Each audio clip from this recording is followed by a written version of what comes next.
Good evening. I call this May 12th, 2026 meeting of the Morrisville Town Council to order. We ask those in attendance to please silence your cell phones at this time. Thank you to those here in person with us tonight, those watching via live stream, and those who are watching a recording of this meeting. Our town mission statement, which helps guide our decisions tonight and into the future, is connecting our diverse community to an enhanced quality of life through innovative programs and services. Officer Aloyan is our Sergeant at Arms for this evening's meeting. We thank you for your attendance. This evening, I'll be leading our invocation. This past weekend, many of us had the chance to celebrate Mother's Day. It's a reminder of the important role of mothers and caregivers play in our lives. They take care of what's right in front of them, but they also look ahead, planting the seeds that help young people grow into successful adults. Our work as a council isn't all that different. We're responsible for addressing the immediate needs of our community, and those needs matter. But we're also responsible for looking to the future and making sure we're building a strong foundation for Morrisville's continued growth and success. As we begin tonight's meeting, may we approach our decisions with that same balance of care, responsibility, and long-term thinking. At this time, all who are able, please stand as we recite the Pledge of Allegiance. I pledge allegiance to the flag of the United States of America and to the republic for which it stands, one nation, under God, indivisible, with liberty and justice for all.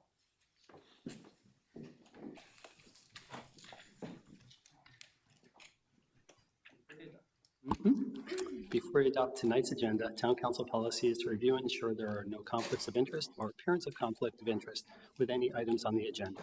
If you notice anything in the agenda that could be a conflict or look like one, please share that now. Okay. Seeing none, is there a motion and second to adopt this evening's regular agenda? I'll make a motion to adopt the agenda. Second. I have a motion from Councilmember Johnson, a second from Councilmember Ravati to adopt this evening's regular agenda. All those in favor, please say aye. Aye. Any opposed? Hearing none, that carries unanimously. There are two items on this evening's consent agenda. Resolution and budget ordinance amendment for Phase 1 of the design build for the Gables roadway reconstruction project, and resolution authorizing street acceptance for the Park at Town Center subdivision. Would any member of the council wish to pull any item for discussion? Or is there a motion and a second to adopt the consent agenda? I'll make that motion. I'll second. I have a motion from Mayor Protem Ravati, a second from Councilmember Johnson. All those in favor, please say aye. Aye. Any opposed? Hearing none, that carries unanimously 7-0. We have one proclamation to be read this evening, and there are also 6 proclamations on our agenda for reference, and those are a proclamation recognizing May as National Foster Care Month, proclamation recognizing May as Asian American and Pacific Islander Heritage Month, proclamation recognizing Peace Officers Memorial Day and Police Week, proclamation recognizing National Public Works Week, a proclamation recognizing Building Safety Month, and a proclamation recognizing National Senior Health and Fitness Day. At this time, I'd like to ask Councilmember Garamella to read the proclamation recognizing May as National Tennis Month, and then Laura Wagant would be approaching the middle afterwards, and who will present it to her. Thanks, Mayor. As I speak, it's good to see former Councilmember Steve Rao, who is the advocate for tennis, in the audience. So here's a proclamation recognizing May as the National Tennis Month. Whereas on May 21st, 1881, the United States Tennis Association, USTA, originally known as the United States National Lawn Tennis Association, was founded in New York City, New York, to create rules and standards for emerging game of lawn tennis. And whereas the USTA is a nonprofit national governing body for tennis in the United States, with over 550,000 members, is the largest tennis organization in the world and leads the promotion and growth of the support of every level of play, from beginners to professionals at the US Open. And whereas USTA proudly partners with local tennis programs to showcase the important health, social, and educational benefits of tennis and make the sport available to everyone, regardless of the age, environment, conditions, or ability, through its USTA adaptive grants. And whereas the latest research of Physical Activity Council, PAC, shows the more than 27 million Americans play tennis in 2025, an unprecedented increase in participation over 2019, and the highest number of players since the PAC study began in 2007. And whereas by increasing the accessibility of tennis for residents of the town of Morrisville of all ages and ability, the USTA has contributed to making our community happier, healthier, and whereas USDA has declared the month of May as National Tennis Month to encourage players, organizations, facilities, retailers, tennis manufacturers, and more promote local programs and activities at parks and facilities to showcase tennis and spread the word about the sport and its benefit, and to help the players and non-players alike find courts and play opportunities in their community. Now, therefore, the Town Council of Town of Morrisville does hereby recognize May as National Tennis Month and urges the residents of Morrisville to become aware and support the National Tennis Month. So, we have in audience, I don't know, sorry, I didn't get your name. Laura, please come on.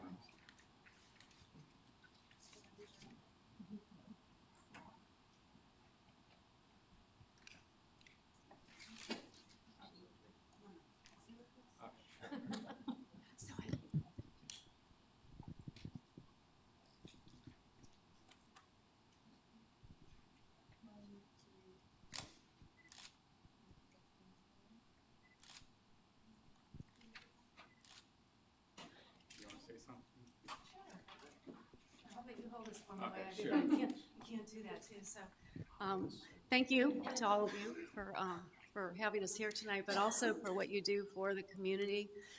Certainly, Morrisville is known for live connected, live well, and I think a lot of it has to do with all the tennis that you do provide. It's arguably the healthiest sport on the planet. There was a study that showed that tennis players live on average 9.7 years longer than somebody who's sedentary. So it adds a lot of years to your life. So that's definitely living connected. But we really, really appreciate our partnership with Morrisville, Cindy, Park and Rec, the Town Council.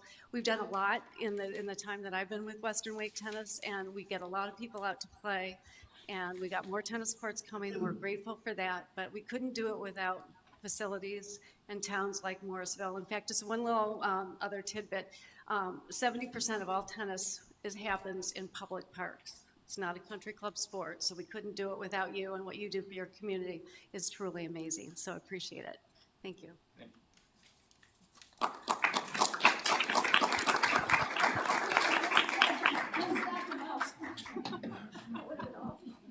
Thank you.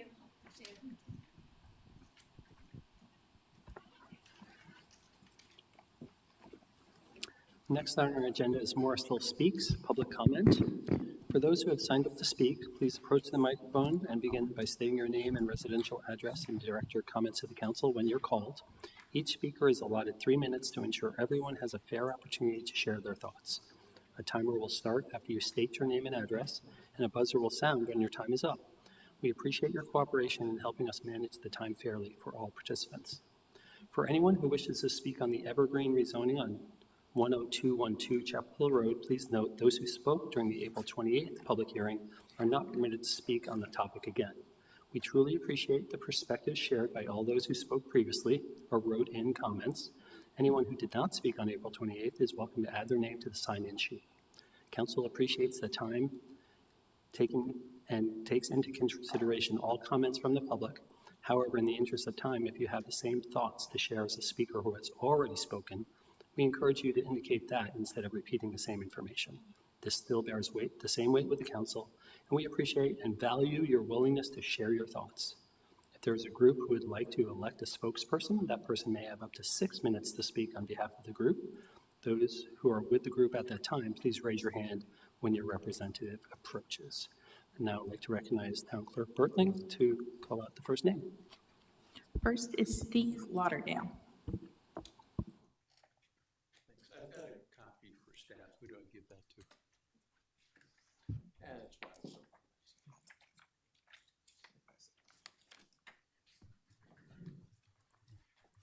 Thanks and good evening. My name is Steve Lauderdale. I live at 2104 Glade Valley Lane. First, I want to thank and congratulate two new council members, Ashit Patel and Harrison Kessling.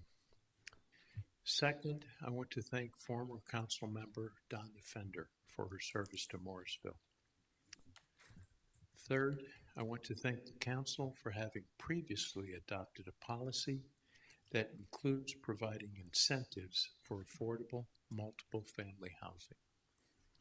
Fourth, I want to mention that you now have a historic opportunity to approve a project that provides 50 years of senior affordable housing in 100% of the units.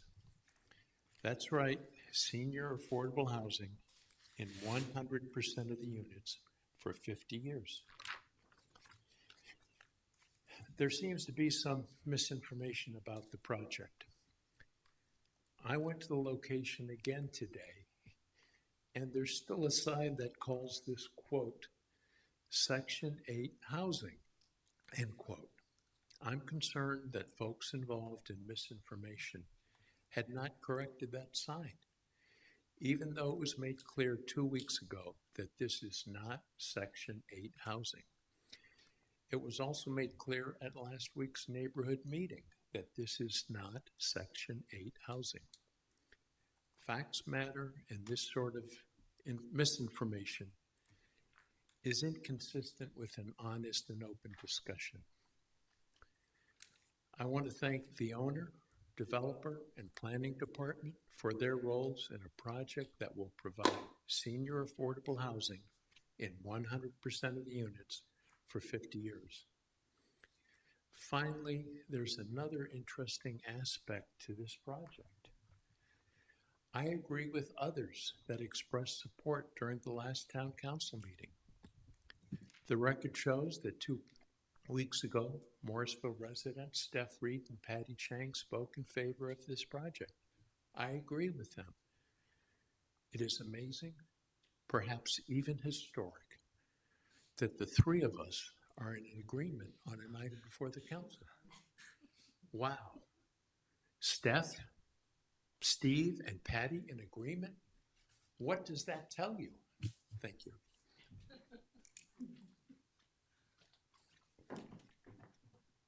Next is Stephanie Reed. Stephanie, you spoke during a public hearing on April 28th. Are you here to speak about the rezoning tonight? No. Hi, my name is Stephanie Reed, Sea Shanty Steph, and I live at 1672 Legendary Lane, Morrisville. When we see a glass and steel luxury tower go up, our gut reaction is often, that's not for me. How does that help my rent? It feels like the town is just getting more expensive. But housing isn't a collection of isolated islands. It's a simple flowing ecosystem. To understand why luxury units actually help the person at the bottom of the ladder, we need to look at something we all understand, the car market. Think about how we buy cars. Most of us don't walk into a dealership and drive off in a brand new 2026 model. We buy used. Where do used cars come from? They are the filtered down results of someone else buying new.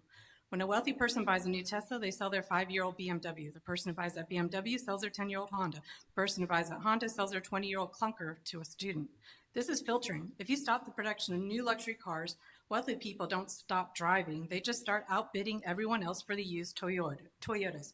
When we don't build new apartments, high earners stay in our older, natural occurring, affordable buildings, bidding up the rent and pricing out everyone else. This isn't just a theory, it's backed by data. Recent studies on migration chains show that for every 100 new market rate units built, even luxury ones, up to 70 units are freed up in the middle and lower income neighborhoods as people move into those new spaces. By housing the person at the top, we stop them from gentrifying the housing at the bottom. We protect our existing affordable stock by giving high budget renters somewhere else to go. Now let's be clear, filtering is a powerful long-term engine, but it isn't a magic wand for everyone. For our very low-income neighbors, we cannot simply wait for the market to catch up because supply takes time to build. We must continue to secure affordable housing in the short term by requiring developers to include dedicated affordable units or contribute to housing funds. We fix the overall market by increasing supply, and we protect our most vulnerable neighbors by ensuring new growth directly funds roofs for those who need them today. We also have to stop fearing for rent signs. Vacancy is competition. When there are 0 vacancies, landlords don't have to compete. They don't have to paint, fix sinks, or keep rent stable because you have no other choice. When we increase supply and vacancies rise, the power shifts to the tenant. To fill an empty unit, a landlord has to offer a better deal, whether that's a free month of rent, a lower deposit, or a price drop. On April 14th, City Builder reported that North Carolina is #1 in net domestic migration at over 84,000 people. We are beating Texas and South Carolina, and it's not even close. People are coming. Right now, there is no such thing as too many apartments. The developer wants to build, let them build. If they overbuild and vacancies rise, that's a win for the renter. The builder takes a financial hit because of it, well, that's the risk of doing business. We cannot solve a housing shortage by refusing to build. Just as the shortage of new cars makes every beater on the lot more expensive, a shortage of new housing turns every old apartment into a luxury item. If we want affordability, we need abundance. We need to build for the future while subsidizing for the present, ensuring there is breathing room for everyone in Morrisville. Thank you. Next is Shannon Robinson.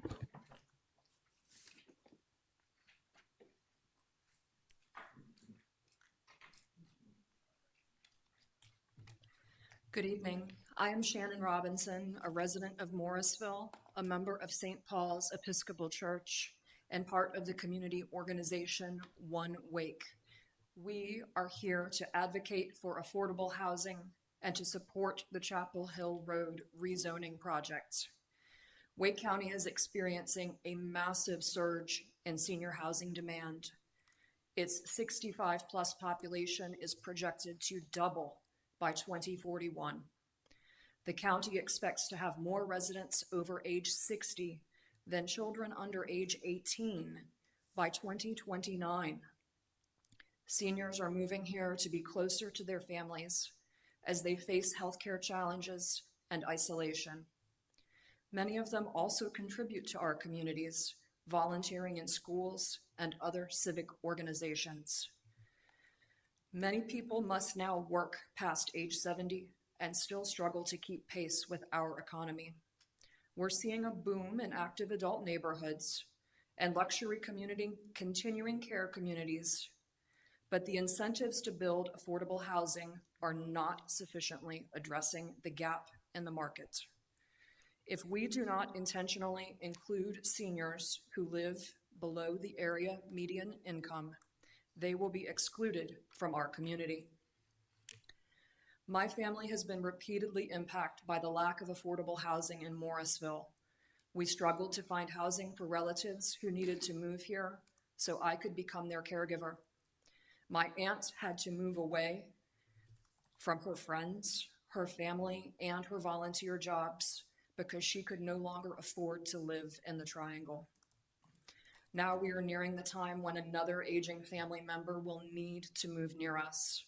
We have identified no affordable options in the Triangle and have not found a solution.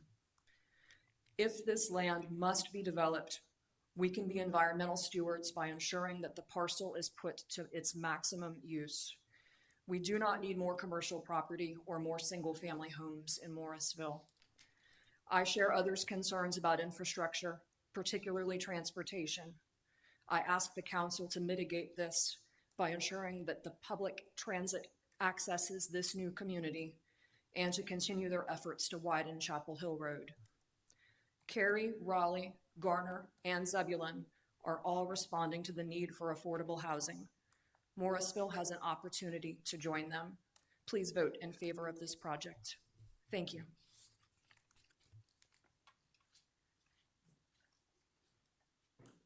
Next is Nelson Paul.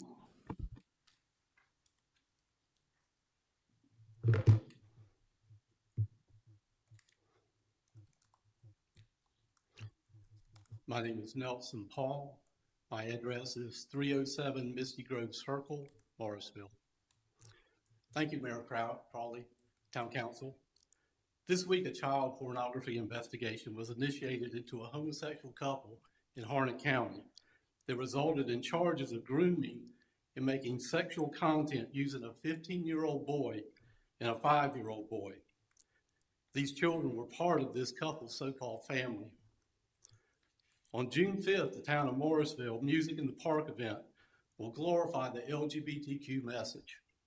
LGBTQ is a lifestyle choice based on sexual perversion.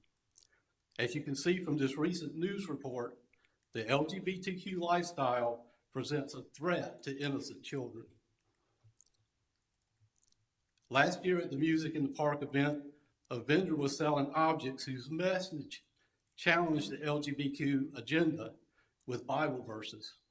A couple of the objects referred to Luke 17:2, which is a direct quote from Jesus, where he warned with no uncertain terms the eternal consequences of sexually abusing children.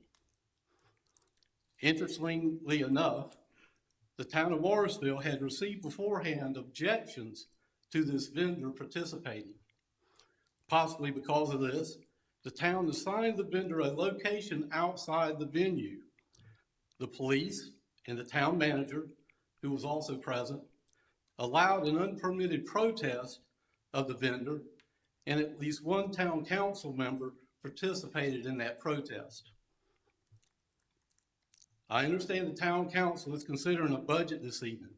Question, have you budgeted for a lawsuit, if one were to be brought, for discrimination against this Christian vendor's right to free exercise of religious expression? Maybe the town council should reconsider its support of the LGBTQ culture. Supporting this lifestyle choice puts children in danger, and the cost to the town could end up being far more than just the expense of a single Music in the Park event. Thank you.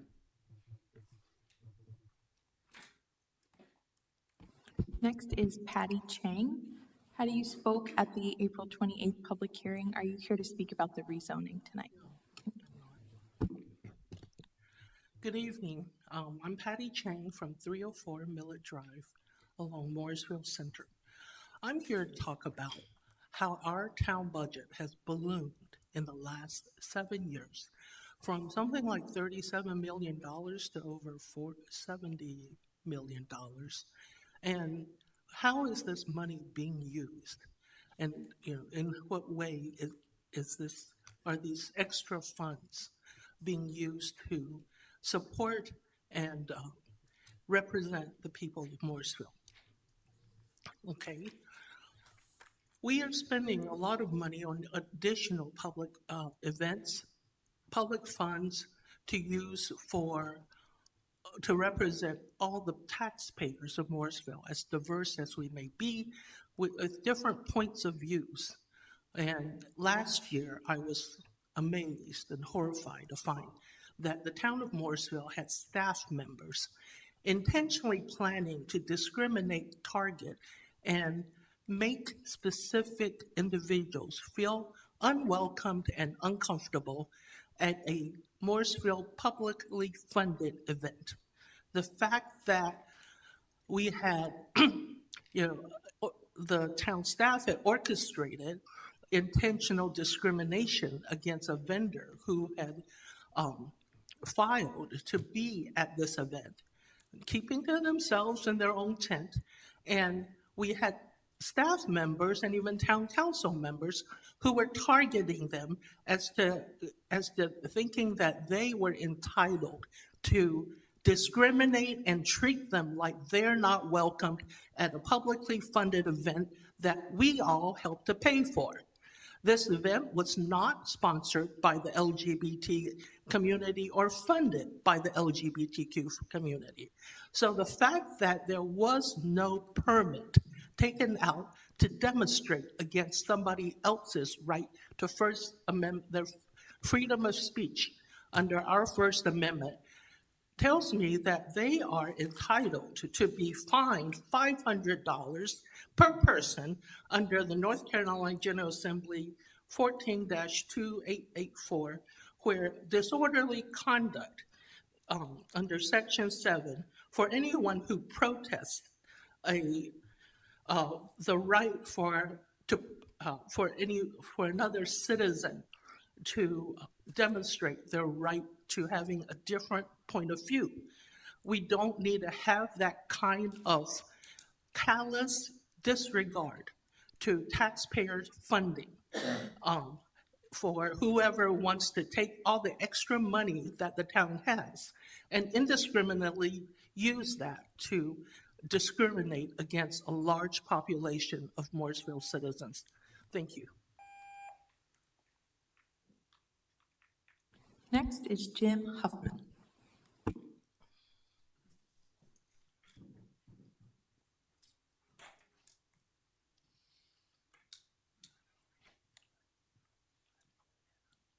James Huffman, 304 Walnut Woods Drive, Morrisville.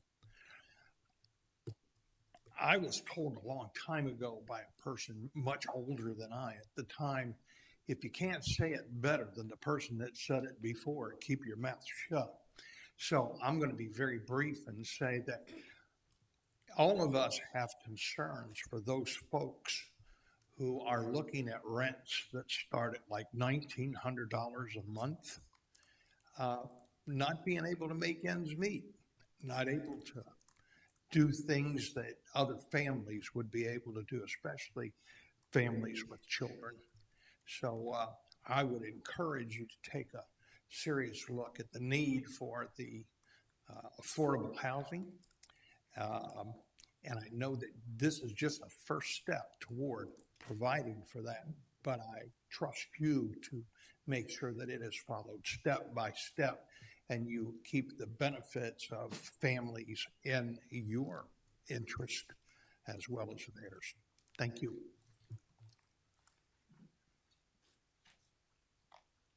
Next is Reverend Dr. Rose Cornelius.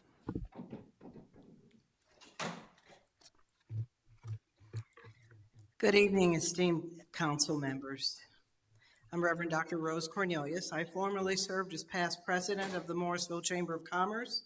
I've served as the development director at Neighbor Up, formerly known as Dorcas Ministries. I'm the founding co-chair and currently serve on the strategy team of One Wake. One Wake is a nonpartisan, multiracial, multi-issue group of religious congregations, associations, and other nonprofits in the Wake County area with membership totaling in excess of 50,000 households. One Wake has been supportive of affordable housing because that is the #1 issue of our members.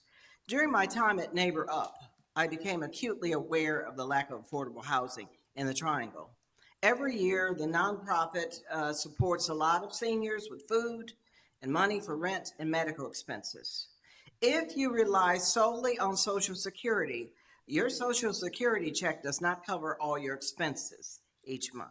And that's the reason why I'm here to support Fairview Spring, a housing project that will provide 60 units of affordable housing for people 55 years or older. A couple of months ago, I met a 73-year-old homeless woman who lives in her car. Her name is Sylvia. I asked her to tell me about her journey into homelessness. She said her finances became depleted after she had taken care of her mother and her aunt when she was an only child. She discovered she just simply could not afford to pay rent. So she bought a used minivan and has lived in it for the past several years. She said, Reverend Rose, there's a lot of seniors out here in cars in this community. And she told me that people probably think it's worse to live in a car in the winter months, but in reality, it's the summer months because it could be dangerous to let your windows down to let in some fresh air. She came to me for help to find a safe place to park because unless you've noticed it or not, every parking lot has towing signs up and they will simply tow you without even saying anything to you. I don't need to remind you the average cost of rent in the Triangle, closing in on $2,000 a month. Too many of our neighbors simply cannot afford that. Please remember people like Sylvia when you deliberate on Fairview Springs. And I encourage you to include funding, incentives, and provision for other affordable housing projects in Morrisville. Thank you. Dr. Cornelius, if you could please provide your residential address, we'd appreciate it. Yes, 1016 Manchaca Loop, Apex. Next is Steve Rao.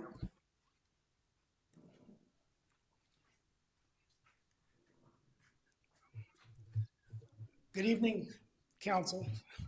My car drove its way back over here today from Raleigh, coming back from work. But first of all, it's great to be in the best place to live, work, and play in the country, the state of North Carolina, the country, the town of Morrisville. And I must say, the council looks very good from down here. So you all are doing a great job. Having sat in that seat for 14 years, I know that no decision is easy. So I'm not here to speak about anything on the agenda. Just to give 2 thank yous and just to say that I took a little time off and it's great to be back. First of all, I want to thank all of our police officers here in Morrisville, many of them who I've served with, along with police officers around the county and the state and country, because it is National Police Appreciation Week, and we're very grateful for their dedicated service. The second is I want to congratulate Satish Garamella, Councilmember Garamella. Last week, he was sworn in as the first vice chair of the North Carolina League of Municipalities, the largest organization that lobbies for all cities in the state, which means a year from now, he'll be the first Asian American president. And it is Asian American Heritage Month. I think this is a great achievement for not only him and his family, but for the town of Morrisville, but also to show how far we've come. And as I look at the folks on the dais tonight, I see Councilmember Patel, and I was thinking on the way over here that we're still today the only municipality, probably in Wake County of the state, with 2 Hindus and 2 Indian Americans, Asian Americans on the council. This should be something very proud of in Morrisville that we can showcase. And so it just makes me very proud to come here today to talk to you about that. My speech is over, and so they're like, oh my God, Steve Rouse still has the mic with another minute 24. But I just want to say that I'm very proud of each and every one of you. I think that Morrisville is just such a great place. Anywhere I go now as a resident, people are always saying Morrisville, Morrisville, Morrisville. And since it is Tennis Appreciation Week, I'm going to probably not watch the meeting till like whenever you all are meeting, but I'll be playing some tennis tonight. But I will be back from time to time just because I miss many of you. You guys have been like my family for 14 years. Mayor, it's great to see you, and council. Keep up the great work. Keep up making the decisions to build this great town. Everyone in Wake County is very proud of the great work that all of us are doing together. I've always called it the miracle of Morrisville, and I really think it is a place where people from all over the world can come and live here and play, and we're building just such remarkable things. And I was honored to be a part of it, and looking forward now to watching from my home or from down here. Thank you. Have a great night. Let's get it done. Go Canes. Thank you. Next is Brian Cook.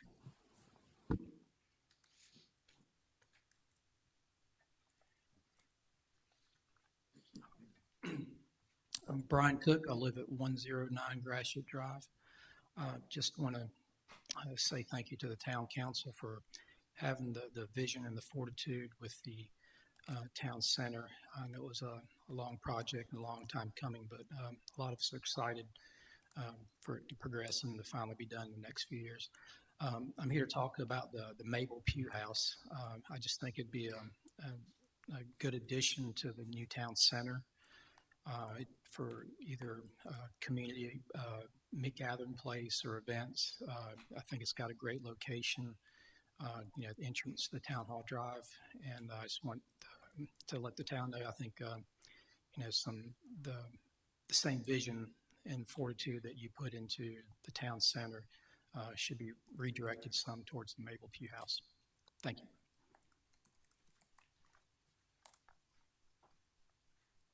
That is the end of our signed up speakers. We do have one online comment. Is that appropriate to read it? Is it on time? Okay. This comment is respectfully submitted on behalf of the Villas at Sunset Homeowners Association. Morrisville Town Council, the Villas at Sunset Homeowners Association submits this letter in collective and firm opposition to rezoning application REZ 2620. We represent the residents most directly impacted by this proposal, and we are united in our position. This project in its current form is unacceptable. We are not asking the council to kill this development. We are demanding that it be sent back through for a thorough redesign before any further consideration is given. A traffic crisis that cannot be ignored.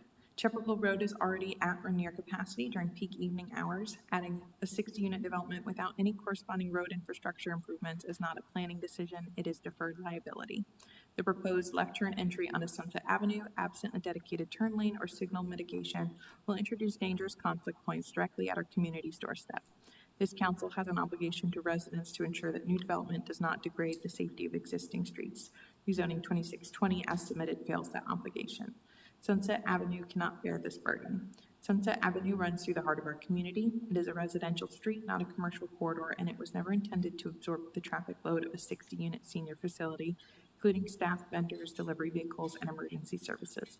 Approving primary access through this road would fundamentally alter the character and safety of our neighborhood in ways that cannot be undone. The applicant must demonstrate a viable access solution before this project advances. The parking plan is insufficient, and the consequences will fall directly on our community. 68 parking spaces for 60 units does not account for the operational reality of a staffed residential facility.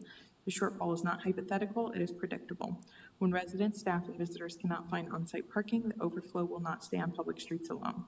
The Villas at Sunset's designated private parking lots are in close proximity to this development, and we have every reason to expect they will become overflow parking for a project that failed to plan adequately for its own demand. Our residents pay for and depend on those spaces. It is unacceptable for this HOA to bear the consequences of the applicant's insufficient parking design. The council must require a parking plan that fully contains demand on-site before this application advances. This density does not belong on this site. The scale of this project, 3 stories, 60 units, is disproportionate to the parcel, the surrounding road network, and the capacity of local utilities and public transportation. Density must be earned through adequate infrastructure. Nothing in this application demonstrates that the surrounding area can support this level of intensity. The council should require credible infrastructure analysis before this project moves forward. This project is incompatible with the surrounding community. The Villas at Sunset and the broader neighborhood are single-family residential in character. A large-scale multifamily structure without adequate buffering, setback, or transition design is an intrusion, not an addition. Responsible land use planning requires that new development respect the fabric of what already exists. This proposal does not meet that standard. This is not what town center commercial zoning was intended for. Town center commercial zoning is meant to produce mixed-use development that benefits the broader public. What has been submitted here, and you have the rest of that at your seat. Yes, we do. Thank you very much. Thank you to everyone who's spoken. If anyone in the audience who did not sign up and would like to address the council, please come forward to the microphone stand, state your name and residential address, and we'll have up to 3 minutes to share your comments. Was anyone else wanting to speak on any subject? Okay. Thank you very much.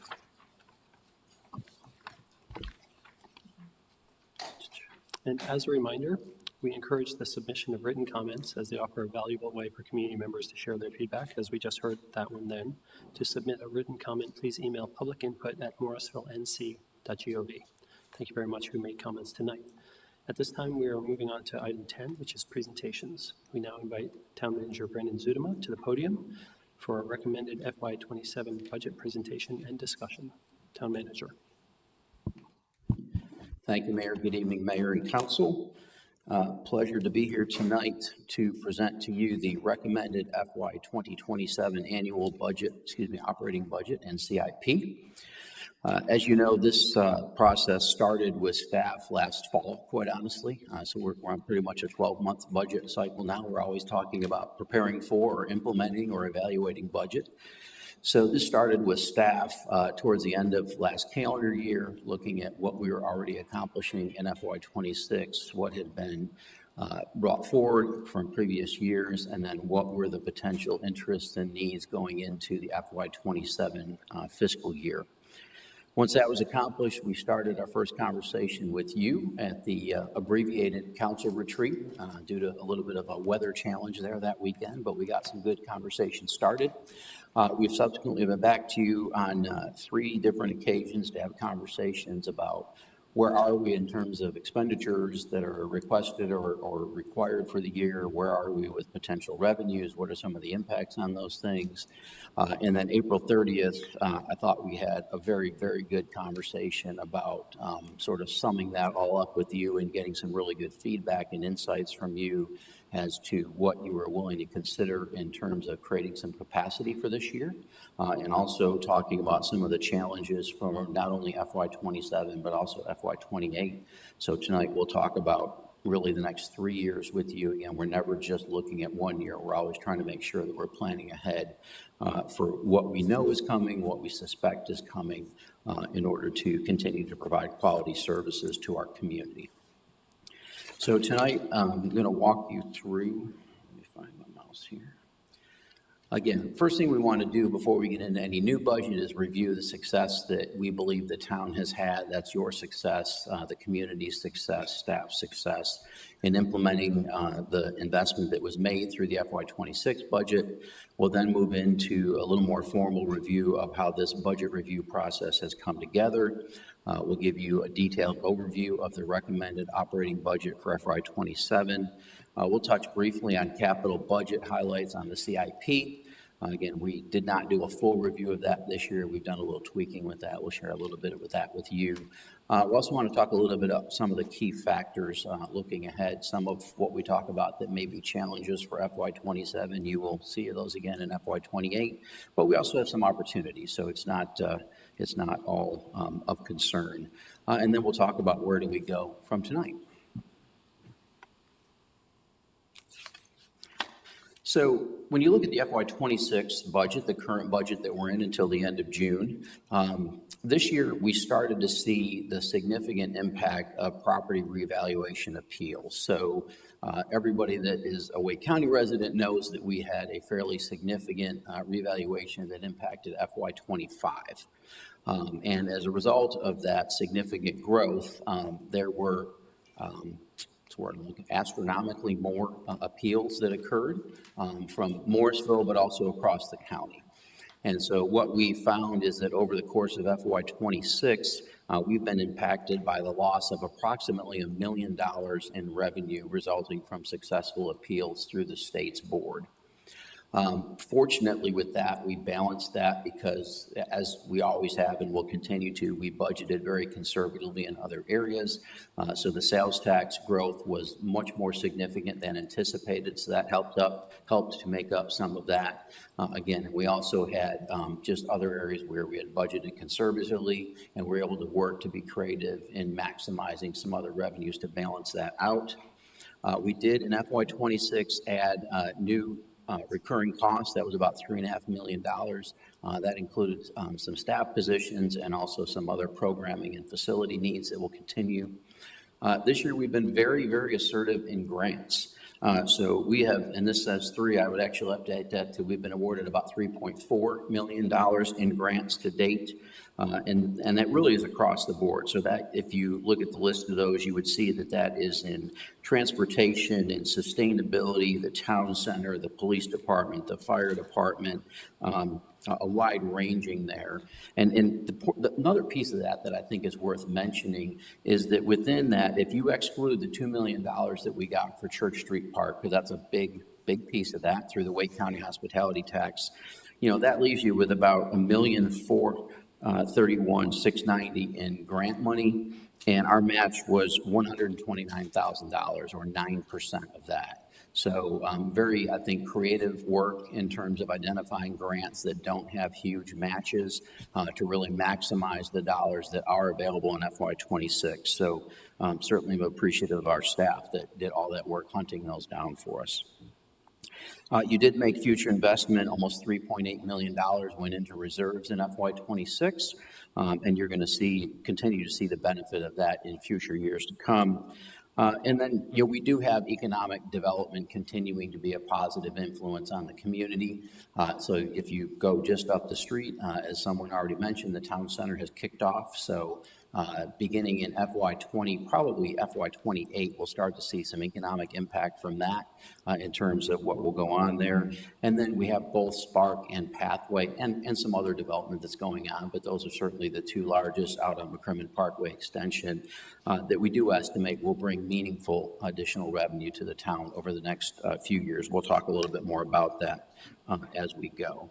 So highlighting some of those 26 successes, our first dog park opened, so you can walk right across the street to that. I already mentioned Town Center. The Public Works facility, again, very complimentary of our staff that did some work there to identify an alternate to a new facility. So we're preserving about $10 million in capital project or debt capacity. And so that project will kick off into construction this fall, and Public Works will end up with a new-to-them facility on International Drive. Again, already mentioned that we have the $2 million in hospitality tax award that is supporting bringing new lighting to the Church Street Park cricket field. We'll also support drainage upgrades that will start this fall. And then we were able to purchase the former chamber building just on our campus here, so that not only gives us the benefit of bringing more staff back to the campus to more regularly interact, but we also now own the building instead of just leasing and not really seeing anything for that investment. So we're very appreciative of your willingness to support that as well. Again, already talked a bit about grant funding. This is to show you some of that growth. FY24, we received about $276,000 in grants. FY25, $700,000. FY26, we're already at $3.4 million in awarded grant money. And again, as I mentioned, really across the board, town center, greenways, Church Street Park, technology, intersections, sidewalks, really wide-ranging support there. And we're also working currently on a Safe Streets for All grant. And again, you helped us be proactive in that sense because you had to participate in that program early on to be eligible to apply for those monies. So we have done that. And this is primarily related to Morrisville Parkway access. That's going to be, we estimate, about a $13 million project. And we're applying for about $10.5 million in grant funding to support that project. So again, a relatively minimal match on our part, assuming that that grant is awarded, which we're optimistic of. Other core services, again, you were fortunate enough to let us add some positions in FY26. One of those was an HR analyst. We've already seen significant positive impact in terms of our retention and recruitment. We're more consistent. We're providing better support to our departments to do that. At the bottom, you also approved an assistant fire marshal, so we have really expanded community education and fire prevention efforts because that's what a person can do when they have that as their responsibility. On the right-hand side, you also approved a communication specialist. That was an outgrowth from a fellow that we're able to work with from Lead for NC. And so the primary result coming out of that is that the majority of our publications are now coming out in 5 languages. So really a concerted effort to make sure that we are effectively engaging with our community, regardless of what their preferred language is. And then, of course, strengthening our digital environment. Can't say enough about Rick Ralph and the IT team and what they do to keep us safe from a technology standpoint. Last week, we actually all got an invite to bring our kids to work on a Sunday. So that was not a legitimate email, and I think most of us hopefully recognize that was not an email, and we're able to question that and not click on that. So those are happening all the time because if our IT department doesn't do that, others will if they can get in. Fortunately, they can't. But again, wanting to make sure that our folks are staying up with the technology and the dangers that are out there. We have launched our first rental assistance program. Again, Josh and Michelle are here tonight. Brittany, a lot of work that's gone into that. We are recruiting the first applicants for that now. Continue to advance public art. We've expanded smart shuttle capacity, and you'll see more of that expansion in FY27. We continue with sustainability. Our most obvious approach is through solar. So there's now solar on the connector building on this campus, and we are preparing to install solar at MAFC, including our first parking lot solar canopy. So we will hopefully have that completed soon. We are once again sort of at the mercy of the federal government to get some things cleared up there. And then lastly, the sponsorship program. So we partnered with a group called Superlative, and we actually, you will hear on Thursday night about an update to that sponsorship policy, but that group is working now, and we anticipate bringing you some of those first opportunities as early as this summer. And again, that's revenue that's not anticipated, but will give you a little bit more flexibility, a little bit more capacity to do things both operationally and potentially with capital over time. Engaging connections. Again, on the right-hand side, you see we added that 7th goal, organizational resiliency, to the strategic plan. That's the first addition since that plan was adopted 9 years ago. And really, again, speaks to your commitment, staff's commitment to make sure that we're not just worrying about getting through today, tomorrow, or this year, that we're looking to the future, that we are making and we're helping you ideally make good decisions about what's going to impact us now, but what's the impact of that down the road. We've been looking at that in the context of adding positions. What does that mean? Councilmember Scroggins-Johnson is very good at reminding us about if you build something, you also have costs that come with that. So we're doing a good job, I think, of planning for that and making sure that we can budget for that as well. And then we relaunched the town website. So kudos to Erin Hudson and her team in communications. And we now have Morris, the Cricket search engine that everyone can jump onto the website and I think have a much easier time finding some of that information. And then the other thing that we're really expanding on is our dashboard. This is just a quick look. If anyone has not visited that, certainly particularly our residents, encourage you to do so. It does align with our strategic plan, but you can find a ton of good information and data that you can manipulate and test and play with on the website there to visit that as well. Elevating our brand, and this is, you know, we don't do anything to have this happen, but it's always nice, I think, for our residents to be able to see that we are doing a lot of the right things. And we've been recognized that way through the years. So we have received Tree City USA designation. That has been a little bit of time in the works, and we've taken some very specific steps along the way. Really pleased to share that this year we have planted almost 1,700 native plants, including 40 canopy trees. If you look at the past years, so 1,700 this year, 625, 450 and 24. So significant increase. We expect that to continue, really focused on our tree canopy and maintaining our designation as a tree city. We are again a finalist for All America City, so we're only 5 years out from that recognition, but we're excited to again be a part of that process. So we are in the process of selecting a team to head to Denver at the end of June to present ourselves there as a candidate, and ideally we'll be recognized again as an All-America City. Niche.com selected us the second best place to live in North Carolina. We're also from Wallet Hub, the 24th best small town to start a business in the nation for 2026. So again, a lot of kudos goes out to Tiffany and certainly to Amelia, as well as the collaborative relationship with the Chamber.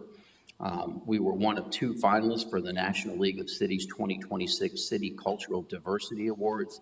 Extremely proud of that, particularly given the diversity of our community. So able to recognize that. So Aaron and the mayor and others were in Washington to receive that. And then again, speaking to our cybersecurity and our strength in that area, we were selected to host an international IT leadership delegation that came here to us to learn from Rick and his team about cybersecurity and the Internet of Things.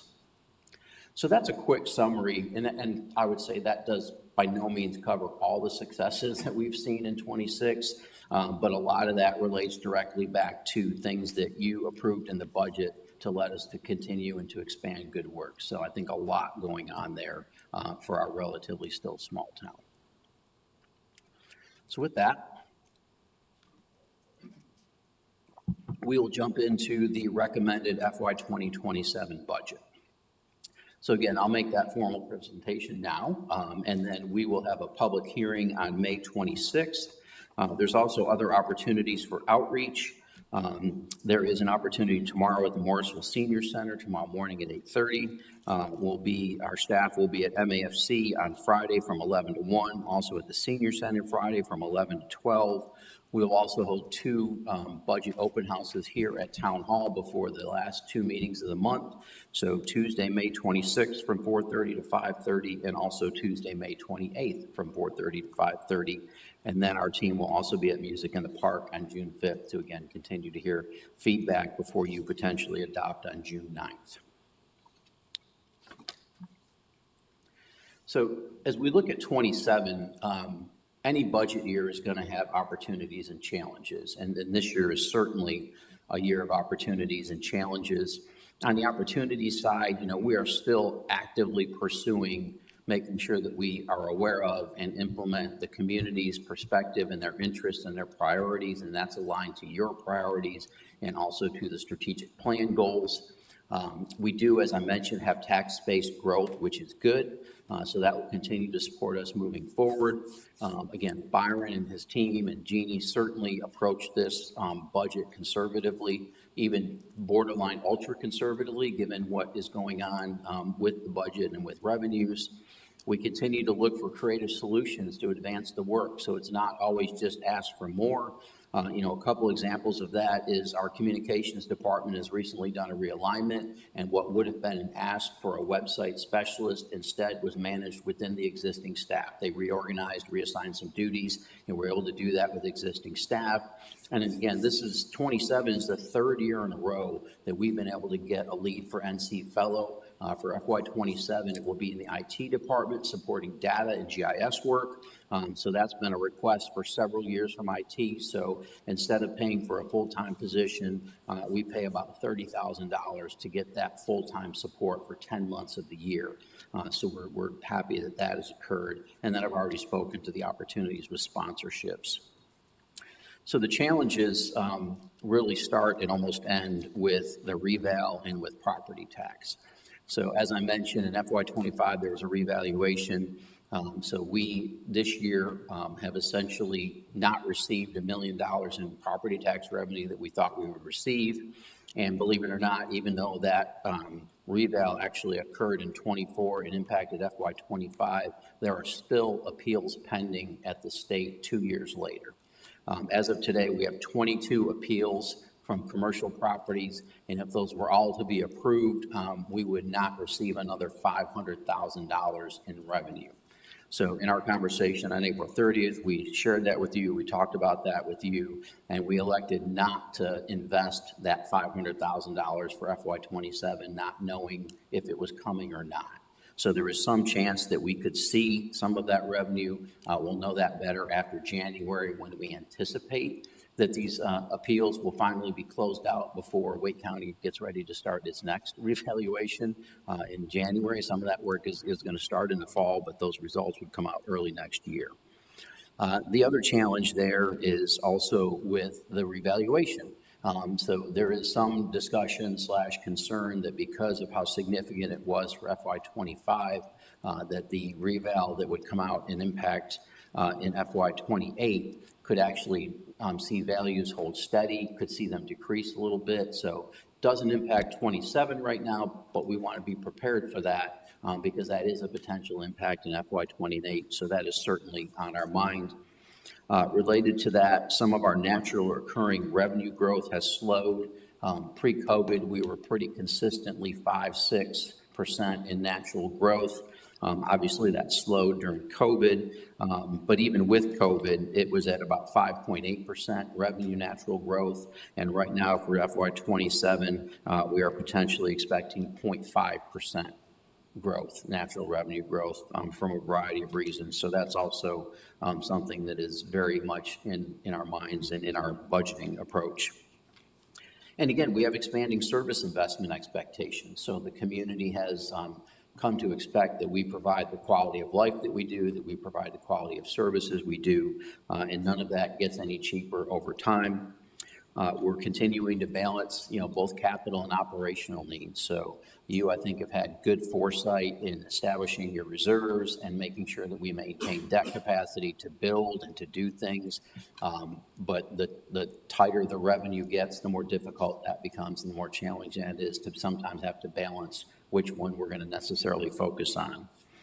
And then lastly, just existing obligations versus new community-based programming.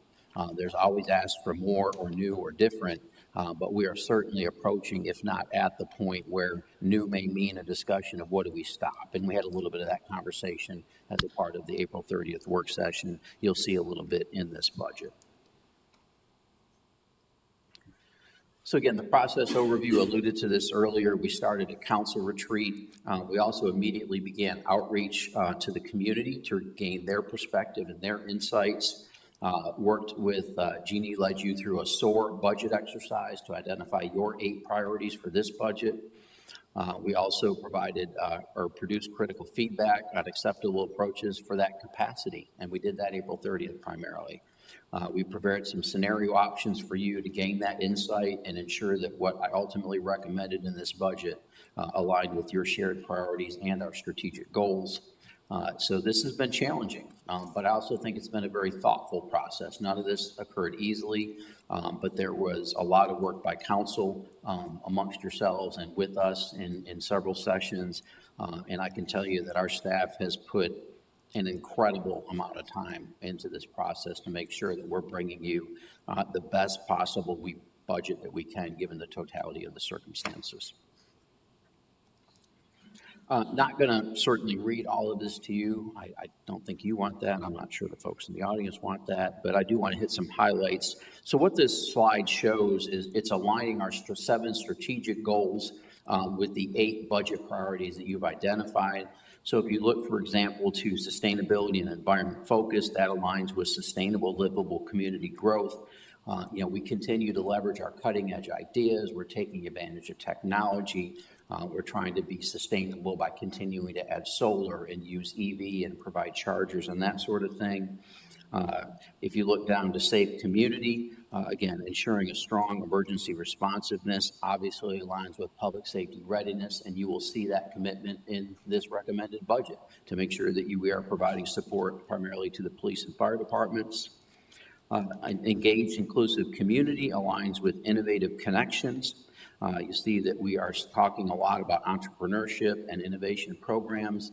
We actually have a meeting coming up where we're going to be talking with Singh about the space that we have agreed to lease at the town center and what that might be in the context of a shared project for innovation and incubator. So we'll be back to you with more about that.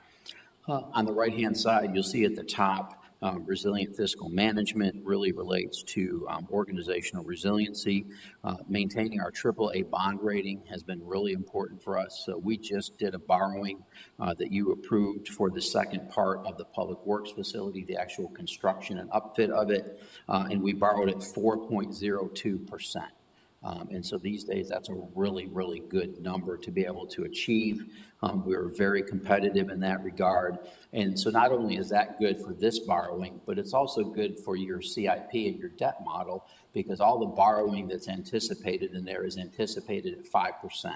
Again, very conservative. So we just picked up essentially 0.98% of capacity in your capital project program, your capital improvement plan, and your debt capacity.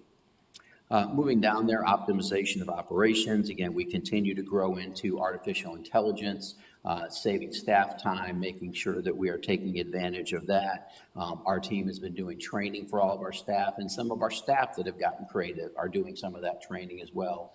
So it's not just here's how AI works, but look what I did.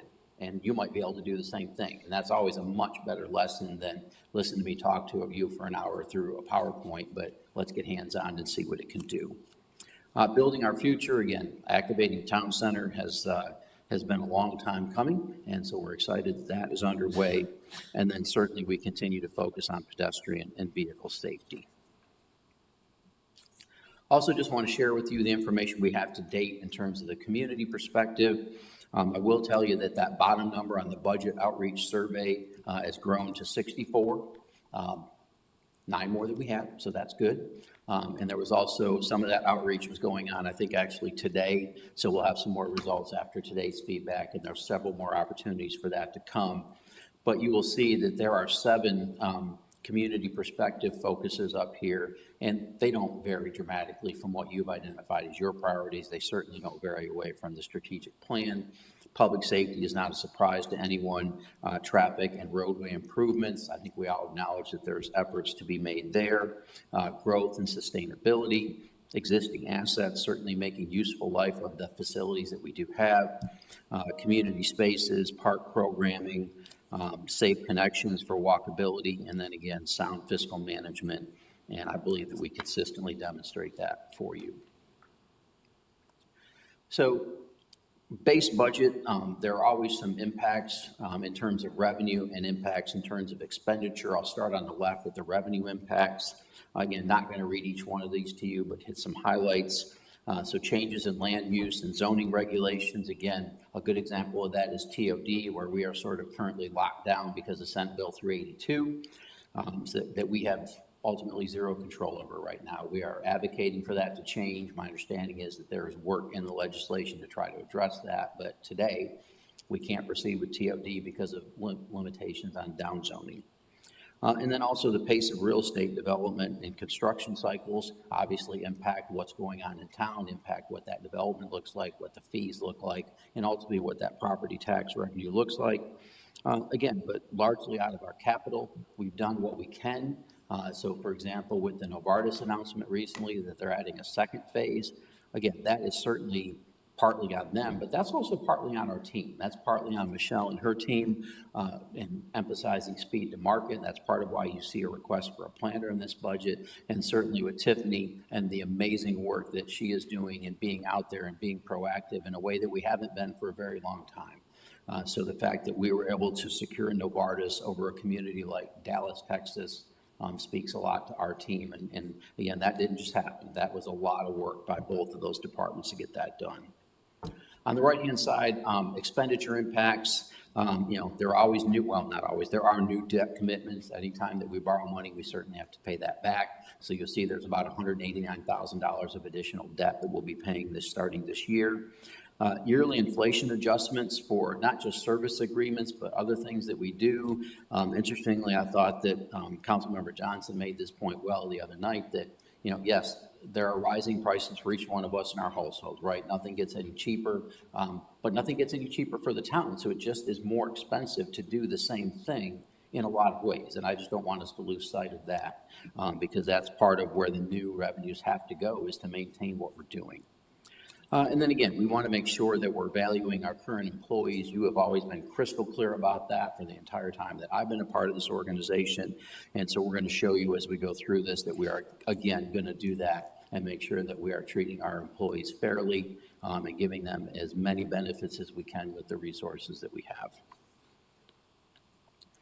So this slide is a little about current realities, so sort of live in the now, recognize what's going on, but also some of the strategies that we're applying to that. Again, I'm certainly not going to read all this to you, but on the left-hand side, again, we're seeing significant one-time and in some cases recurring impact from tax base and our ad valorem revenue, which we actually anticipate to go down slightly in 27, and then limited authority to raise revenues.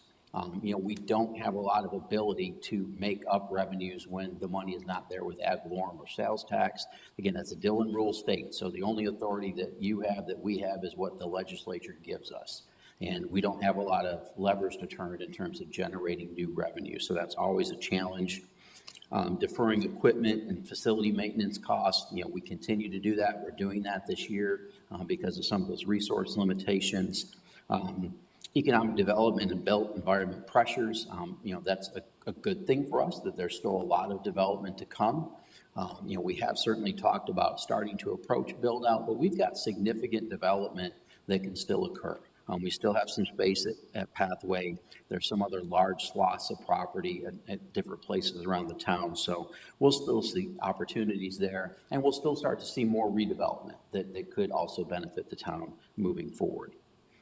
So on the right-hand side, what are some of the strategies that we're taking to address these realities? On the first, reorganizing, consolidating similar work. I shared a little bit of that with the comms department and others.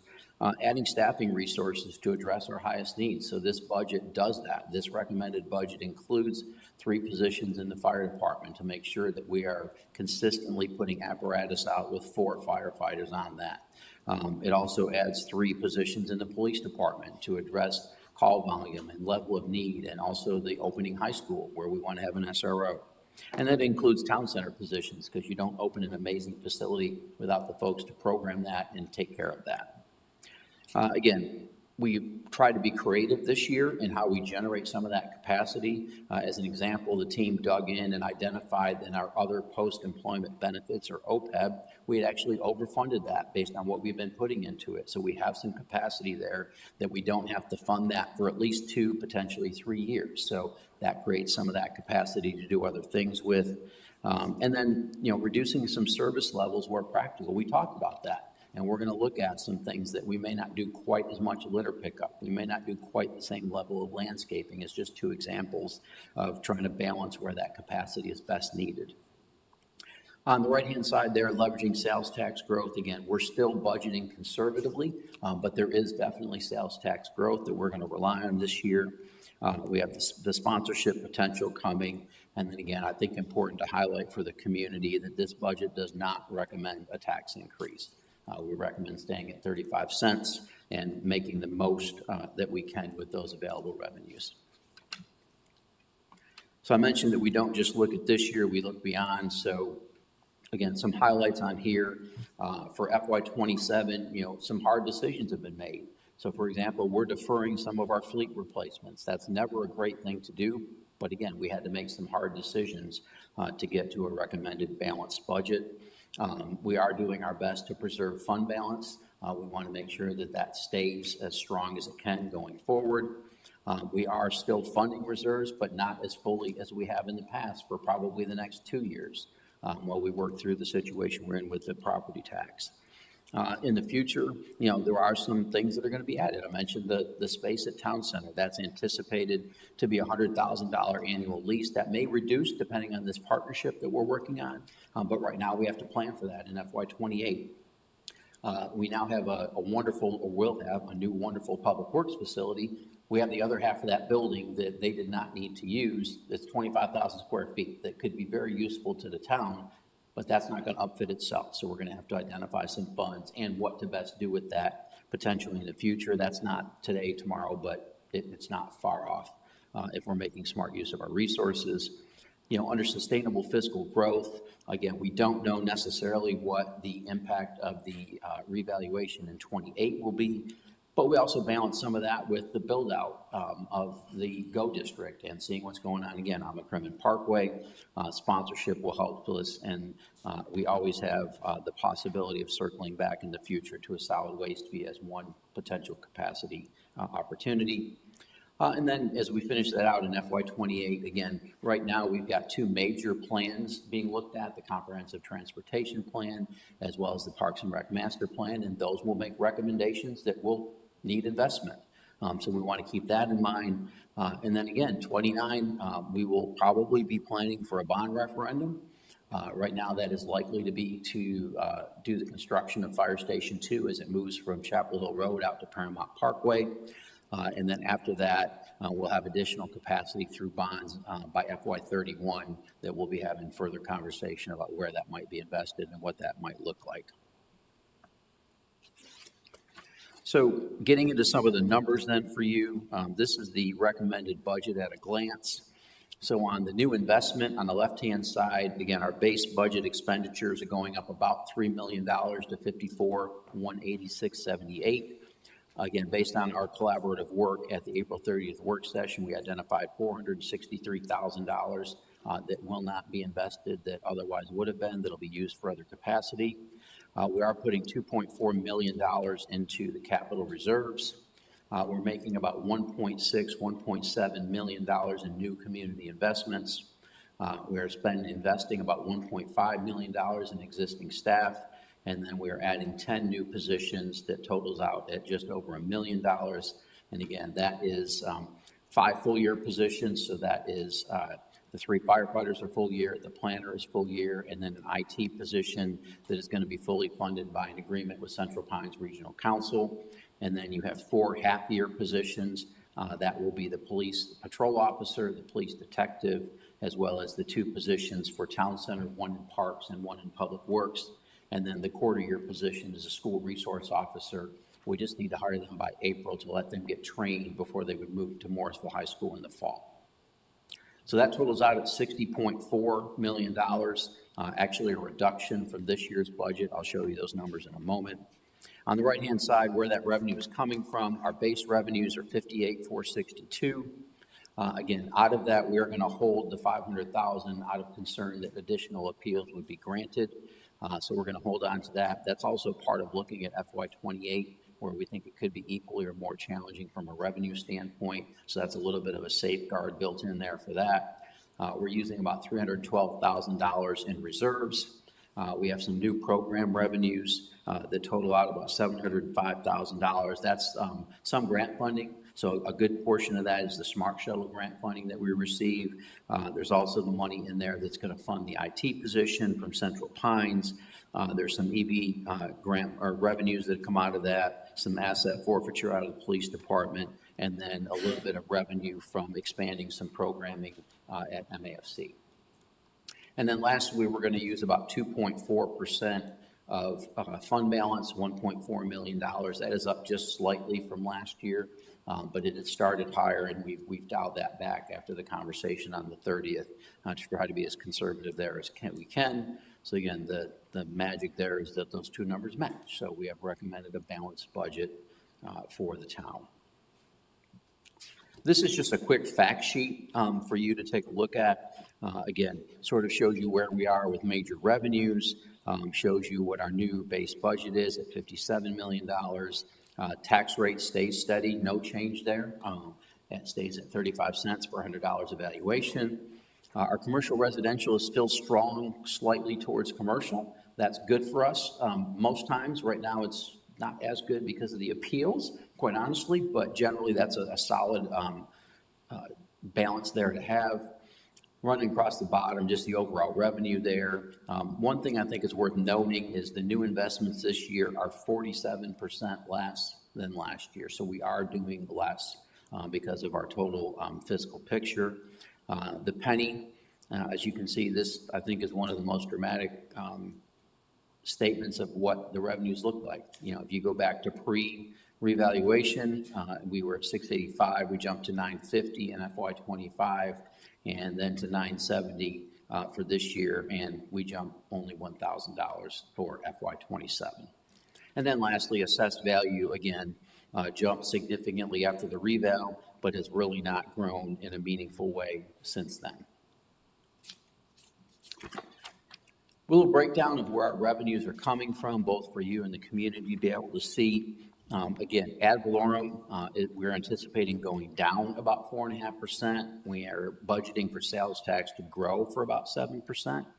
Between the two of those, that is more than 3/4 of our revenue.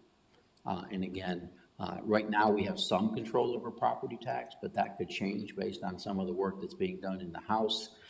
So that is our major revenue sources. I'm not going to read the rest of these to you. You can certainly look through those. Just a couple of quick notes. The restricted goes up a bit, and that's because we got some additional funds through the fire tax, through the shared, where our fire department covers things out in Wake County unincorporated, and then an increase in smart shuttle funding. If you look at the transfers, they go down dramatically because we transferred in money for the fire apparatus in 26. That was about $2.4 million. That's not transferring in this year because we don't have to buy a fire truck this year, fortunately. So overall, again, at the bottom, you see that this year was 62.6. Next year will be 60.4. We're reducing our general fund in this recommendation by 3.6%. The flip side of that, the expenditures, just to remind you and to let the community know again where the monies go, where the investment is made, general government, and that's sort of the everybody else category, if you would. Development services is engineering, inspections, planning. They're going up a bit, and that is primarily because of the smart shuttle funding and the addition of a planner. The public works and facility management actually goes down a bit. That's in part because we are not funding the street supplement. We're also not funding fleet fully this year, so that those numbers go down. Public safety goes down a little bit, but part of that is because the fire apparatus isn't there. We're adding other things that sort of balance that out. So there is additional investment in public safety this year. It just doesn't necessarily look like it from here. And then the transfers out stay generally the same. So again, reducing our expenditures down to 60.4, about a 3.6 reduction overall. So as we talked, this year we had about $8.6 million in funding requests that came through. I would tell you that all 8.6 of those had legitimate justification for them. So what I did with staff is we do a first sort of review of that, and we take out some things that we just recognize based on where we believe we are with revenues and capacity that we just know are not going to be prioritized high enough to even have a conversation with you about them. So from that, we brought you this list of the requests that we would recommend we attempt to fund.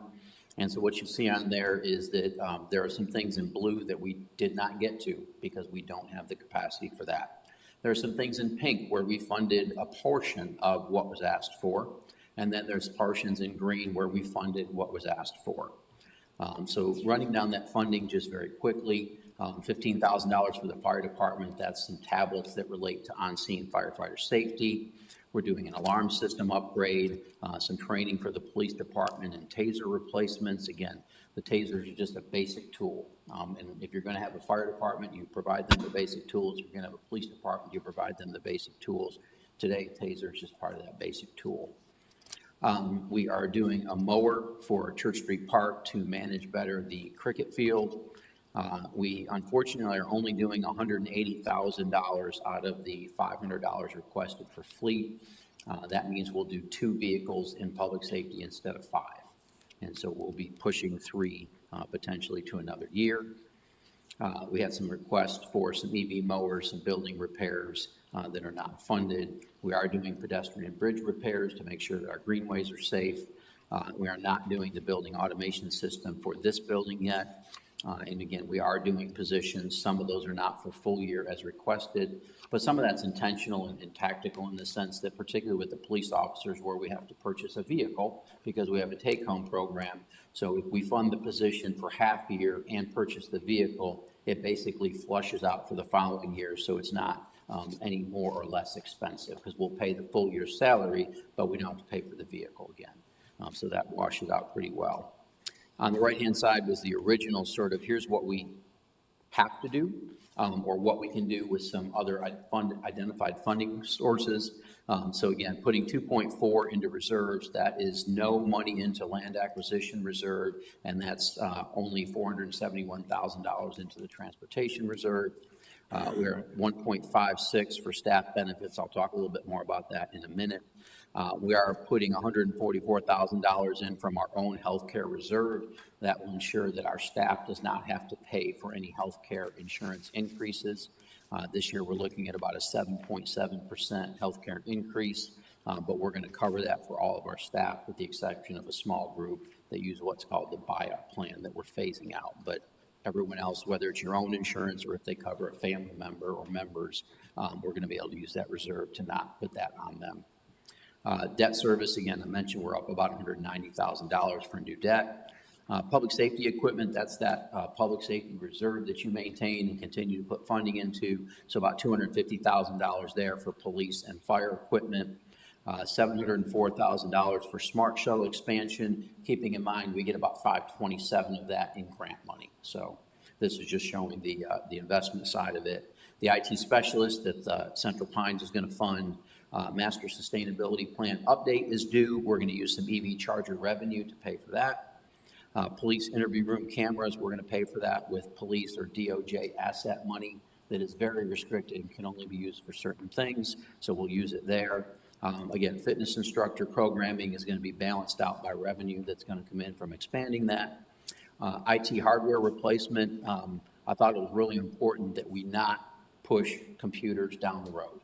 Computers are the base of what we do. We've got to have current equipment. We got to have safe equipment. So about $92,000 to do our hardware replacement. The personnel there is the planner, and then again mentioned that $30,000 for a data fellow. And then town center activation includes both positions, 2 half-year positions, along with the equipment that's needed to take care of the town center. So in all, you've got about $7 million there in investment. Just going into quickly a little bit of some specifics there. Again, the parks reserves and relating these to the different strategic plan goals. So under sustainable livable community growth, you have the parks reserve and the master sustainability plan.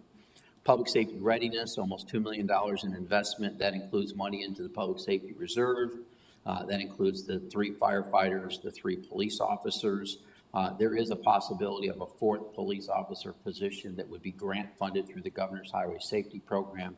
We won't know about that until October, but that only occurs if the grant funding comes through. And we would come back to you with that when that grant funding comes. $193,000 in equipment. And then about $127,000 to support the next phase of preemption. Again, that's devices on traffic lights and in emergency vehicles so that as they approach those those traffic lights when running to an emergency, they go green. And that helps us in 2 ways. One is it expedites their response times, but it also reduces collisions at red lights. It's never safe to try to put a fire truck or a police car through a red light, so this really reduces that as well for a reasonable investment. Engaged inclusive community, again, the two positions there for the town center to kick that off, as well as about $104,000 in tools and a vehicle there. Community mobility, about $1.2 million. So half of the transportation reserve goes in there. The pedestrian safety bridge replacement, something Public Works has been working on and evaluating, so we'll get those taken care of. And then the smart shuttle. Economic prosperity, again, $189,000 going towards the new Public Works debt that will allow us to move into that facility and have it upfit. And then the planner position we already mentioned, not only to address speed to market, but also to address expansion into affordable housing and into public art.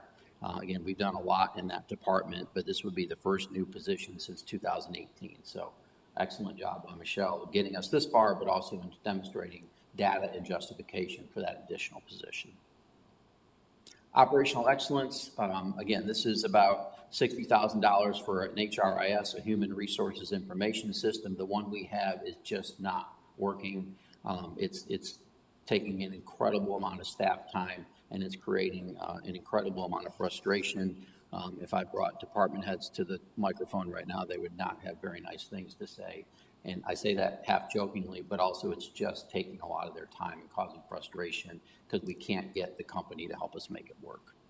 $154,000 in technology replacements and upgrades, $26,000 towards athletic programming and the contracted fitness instructors, and then $156,000 the IT support technician, again, that's going to support Central Pines. They'll pay fully for it, but we'll get some capacity out of that because we don't believe that to be a 40-hour-a-week, every week responsibility to Central Pines. Lastly, organizational resiliency, again, about 1.7 to value existing employees, and again, 180 of the 500 that'll go towards fleet replacement right now. So talking about our most valuable asset, our staff, we are again following your direction and making sure that we are taking care of our staff and providing them with compensation and benefits to the best of our ability to have them competitive in market and certainly to appreciate the amazing work that they do day in and day out, to have the things that we've shown you as successes and just to have, you know, the fire trucks go, the police cars move, the planning occur, all of that. None of that happens without our staff from everybody doing their role. So for FY27, we are going to do a 1% COLA increase. That's about $295,000. We have done 2% in the past. And so what we've done is with HR's help and with just talking with other managers, reached out to look at where we are competitively in terms of when you add COLA to merit, how do we look in the market? And so, you know, with us at 3%, 4.5%, and 6% for merit, so a high performer can earn a 6% merit award plus what was 2% for COLA at 8%, we were well ahead of the game in terms of what others are offering for annual increases. So at this point, we've reduced COLA to 1%. That's about $300,000 that we're not investing this year, but we've kept the merit fully funded at 3%, 4.5%, and 6% for meets, exceeds, and far exceeds performance. So we anticipate that that'll be approximately $1.2 million. We're again doing longevity, so employees basically get $100 per year of service, but we pay that out every 5 years. So we give them a $500 check at 5 years of service, $1,000 at 10, et cetera, and it generally comes at December, which is a nice little right before Christmas helper, if you will. We've also done pay and class adjustments. As you know, we look at all of our staff at least once every 3 years to make sure that their positions are accurately described in their job description and that they're doing that work, and then we compare them to other similarly situated employees within the market to make sure that we're not falling behind. We're actually going to bring that in-house starting next year, and we'll be able to save a little bit of money that way, and we think we can also do half of the departments every year, so we'll go no more than 2 years without looking at everybody across the organization. We'll continue to look at police and fire every year just because that's such a quick changing and competitive market. But for this year, we have about $80,000 that we're going to spend on pay and class adjustments for staff. Did want to highlight for you and particularly for the community, we had a really good conversation around council expenditures. So you ultimately adopted Rule 36, And I'm not going to read that policy to you, but want to highlight some of the things that I think are worthwhile for the community to hear about the way that you have approached this. Pardon me while I find my page. So top left there, it ensures fiscal responsibility, equity, and particularly transparency in any spending that you do in terms of training and travel funds primarily. Again, we've really highlighted, you've always done this, but it's worth highlighting that any of those expenditures must serve a public purpose. So the money that gets invested is so that you can do your job better, be more prepared as a council member, get appropriate training. It's not to do other things that don't support your work in this room. Again, we've also highlighted that annual council member compensation is covering some of those incidental costs related to that. Council will again see an increase in their salaries that meets the average increase that we anticipate for staff. So that'll be 5.5% based on what the average employee we anticipate to get. So that will take the mayor from 16,575 to 17,487. It'll take council members from 13,973 to 14,742. So I think it's important we share that with the community. Second row there, it talks about training and travel over $500 has to either be in the budget or be approved by council as a whole, so that everyone is aware generally of what others are doing and has some expense to it. And everyone is getting treated equally with equity. You're going to each have $2,000 that is committed to your spending for your own training, your own attendance at conferences, that sort of thing. Again, we do have exceptions there. So, for example, we just did City Vision last week. That's something we know that you all should attend, so that does not go against that $2,000. There are going to be other conferences and opportunities where everyone is at least invited and maybe anticipated to attend that also would not go against that money. The other thing that you all agreed was that there are certain events that the mayor attends where he's representing the council, and that would not come out of his individual, but would rather be council funds to support mayor's conference and other group meetings. On the bottom there in the center, just again, I think it's common sense, but highlighting that no personal items are allowed, no unrelated expenses, no tuition or degree expenses are allowed for council. And then we will, I say we, Kayla, will be providing a quarterly report to you that will show where that spending sits, who spent how much of their money. And we'll make sure that helps us with, I think, keeping you aware of what each other are doing, but also making public disclosures. And then, of course, that will also be reflected in our annual audit for accountability. Again, just emphasize, nothing different there other than the specific amount of money per council member, but we've just never written that down the way we have now. So I think that's important in today's world to do that. As you know, we have some investment that goes into other funds. I just want to review this real quickly. The Debt Service Reserve Fund, right now we're spending about $6.8 million in FY27 on debt. We're spending about $3.1 million on health insurance for staff. We have not invested or placed money into the other post-employment benefits of the OPEB this year because we overfunded, so that gives us a little flexibility. And then we are spending $315,000 for LEO separation, the law enforcement officer separation allowance that we are obligated to fund for those law enforcement officers. Quickly, just to touch on stormwater.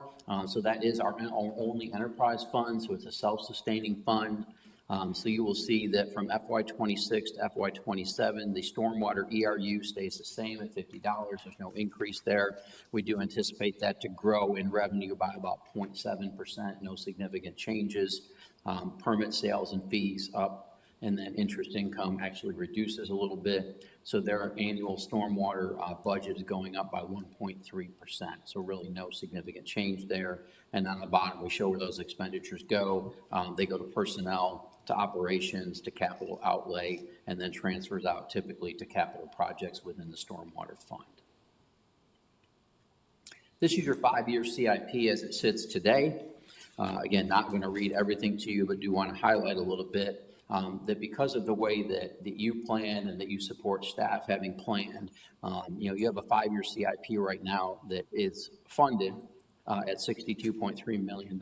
So all these projects have funding identified. You can see that across the bottom of the screen there, whether that's cash and reserves or grants or other reserves or bond money. That's all shown across there.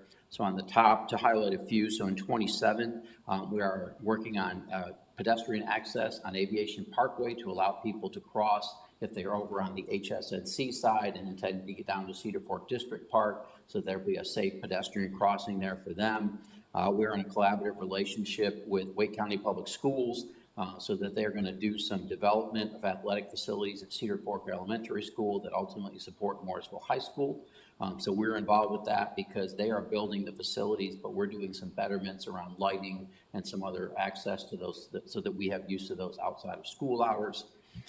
We are starting design on Fire Station 2 relocation. Again, there is some design to be done, but we also have a design from Fire Station 3 at Harris Mill that we intend to honor as much as is possible given the site. But that should help us a little bit in design cost and also should help us with that design process being a little bit quicker than it was the first time, which is good because we are needing to get that station relocated because of the NC 54 project, which is going to take the building that is currently Fire Station 2. We are planning for some McCrimmon Parkway betterments, the design component of that. We continue to work on sidewalks every year. You've made that a priority. We continue to make sure that that is funded, and then we'll start to design Wake Tech Park. Again, that's part of that same agreement with the school system and Wake Tech, where we're going to get between 17 and 18 acres that will be a passive park that'll be immediately adjacent to the Wake Tech campus, the new Morrisville Middle School, and our new fire station on Paramount Parkway. And then in the stormwater, they will begin to design work around the Savannah subdivision and the MCR issues that have caused flooding for probably longer than most of us can remember, but we'll get to work on those as the next significant stormwater project. And then if you look out, 28, we start to do some construction on those projects, obviously, that are being designed in 27. 29, we hope to begin Morrisville Parkway construction. We'll also be working on NC 54 betterments and McCrimmon betterments, so 54 being the widening to 4 lanes from up at 540 down to Perimeter Park, and then McCrimmon being widened and also installing the flyover, so that'll go from over near Airport Boulevard all the way over to Lewis Stevens to widen McCrimmon Parkway out to at least 4 lanes throughout there. And then other stormwater projects down on the bottom there. There's additional stormwater work that sort of continues after the Savannah project. There's a Guard Square lane project. And then ultimately towards the end of this 5 years, there's a Town Hall Drive culvert that will be replaced to continue to address potential flooding. So some of the influences on this CIP right now, again, Aviation Parkway sidewalk and widening. We're doing a crossing now because that project won't kick off until FY30. We will be involved with some betterments there. Right now, we approximate that at about $4 million. That is funded out. NC 54 widening, that's about $1.5 million in betterments, and that's median improvements, that's wider sidewalks, that's other things to bring it up to town standards. Same thing for McCrimmon, about $2.2 million. I've already mentioned Fire Station 2 getting relocated. We are fortunate, again, in your model, we had funded out for about $16 million of fire station there. But because DOT has changed their course again, they are now taking that. So we anticipate getting as much as half of the cost of that construction from DOT. So again, that just frees up more capacity in your CIP program, gives you a little bit more debt capacity as that goes. Giselle's been working on that. We are optimistic that we will reach an agreement through mediation soon to avoid going to court, which nobody wants to do. So we think we're on a good path. They're actively negotiating back and forth. Watkins Park, we estimate really conceptually that could be about a $6 million park. And that's really very conceptual at this point. We'll get into that design work. Morrisville Parkway, we already mentioned those. Again, about $13 million to do the improvements across there, but we're hoping to get more than $10 million in grant funding. Cedar Fork Community Center, probably about an $800,000 investment in our part, and then probably another $100,000 annually for maintenance costs and upkeep for our portion of that. And then Markham Park construction, again, that's out in 2031. That's still pending some additional acquisition. And really, the $6 million there is really a placeholder. We don't, until we really put some paper or pencil to paper, I should say, we'll have a better idea of what's going to happen out there. So, that was a lot. Thank you for your patience and letting me get through it. I'm, of course, happy to take questions when we get wrapped up here. So this is your recommended and balanced operating budget. I believe, staff believes that this represents the guidance that you have given us starting as early as the council retreat, but certainly through our conversation on April 30th. We've talked about the CIP, really no significant changes there. You know, we do believe there's a lot of community benefit in this budget, even though it was a little difficult to get there in some ways, and with some hard decisions, again, were made. But there's a lot of good to support the community. And from here, we will go into some work sessions and a public hearing. Really, I think the two questions I would have for you that I'll, of course, hold until you get a chance to ask some questions is, you know, what, if anything, do you think needs to change in this recommended budget CIP? Or is there consensus? And then really, what's the overall guidance as we move towards adoption, ideally on June 9th? And then before I get to your questions, just real quickly, here's that calendar. We will be back on May 14th for a work session this Thursday. And then we will come back on the 26th for the public hearing. We certainly invite the public to be here and offer their comments at that. May 28th, right now, we have a work session scheduled. That's technically tentative, but it is scheduled. And again, right before that is one of the budget works, open houses as well. And then we are tentatively planning for an adoption on June 9th. And then the right-hand side shows where some of the upcoming information tables and other listening sessions are occurring. That gives people continued opportunity to provide feedback, and our budget survey is still open as well. Questions? Okay, I see Member Pro Tem Rabadi, followed by myself, followed by Councilmember Scroggins-Johnson. Could we go back to slide 24? Well, first, I would like to say that honestly, I think you guys do a great job every year, but this year I really feel that you've pulled off a miracle, because I really didn't think that we were going to be able to get there. And you've done an amazing job, and I want to thank everyone that was involved in it. I know it takes a village. Having said that, could we go back to slide 24, please?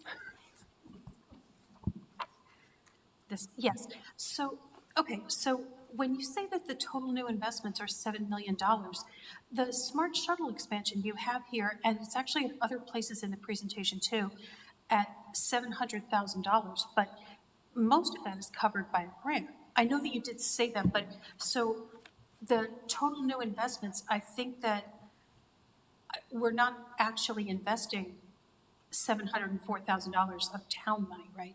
Correct. In some cases, that is grant funding. There are other revenue sources there.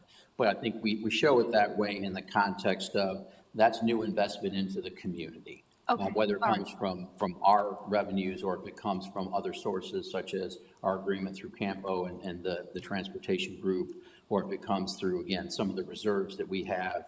You know, we look at that every year to try to figure out how we can best use the resources available. Again, some of that's very restricted, and some of it's not. And so that's what this right-hand side really kind of shows you, is where are all those different opportunities being funded from to an extent. Mm-hmm. Seeing it laid out like this is very helpful to me. There are a couple things over on the left-hand side, like for example, what are the MAFC building repairs that were going to be $20,000 but now aren't included? So those are primarily some cosmetic repairs, some things that it could look better than it does. They're not structural repairs, but it's some painting, it's some other wall repairs, it's some things that would make the facility more attractive. So in my opinion, especially since my understanding of our situation is that we probably will get back part of the outstanding appeals for property taxes from previous years. And I would be perfectly happy to put those building repairs at MAFC back in the budget. I mean, MAFC is a showplace for the town, and I mean, I've worked out there, not often, but I have worked out there, and the facility is beautiful, and I just think we should keep it that way. I mean, for $20,000, honestly, it just, you know, yeah, I think that we should probably put that in. Okay, and then I'm going to just tell you when to stop. Towards the end or towards the beginning? Towards the end, yeah. Okay. No. Mm-mm.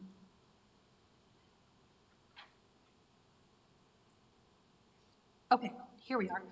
So when you factor in merit increases at $1.2 million, can you tell me what that entails in terms of employees that are rated as meeting expectation? I forget what the three things you said were: meeting expectations, exceeding expectations, substantially exceeding expectations.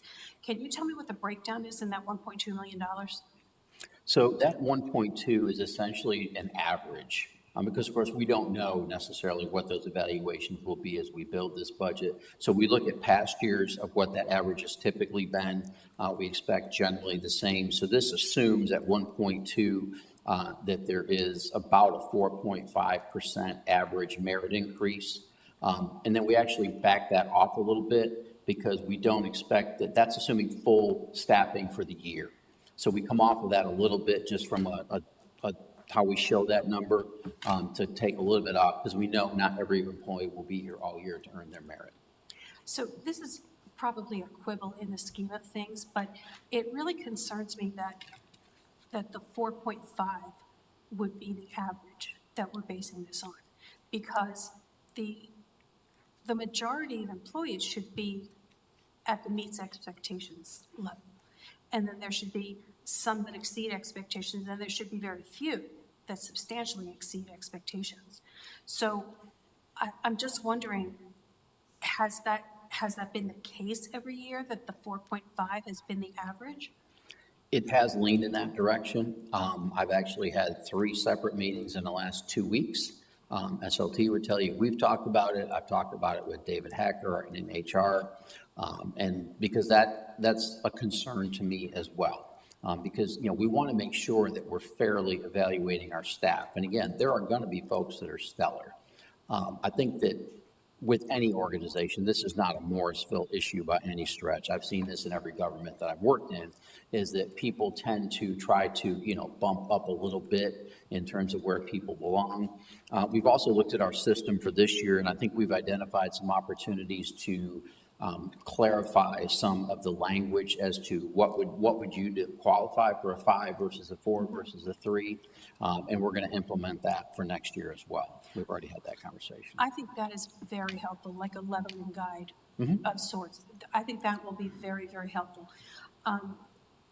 Okay, and then, so I guess we'll stick with that 1.2, but you're saying that probably we will not use all of that due to staff vacancies and also maybe some more conservative evaluations. So that number does already account for not everybody's going to be here to get merit. So we've already sort of rolled that back a little bit. Okay.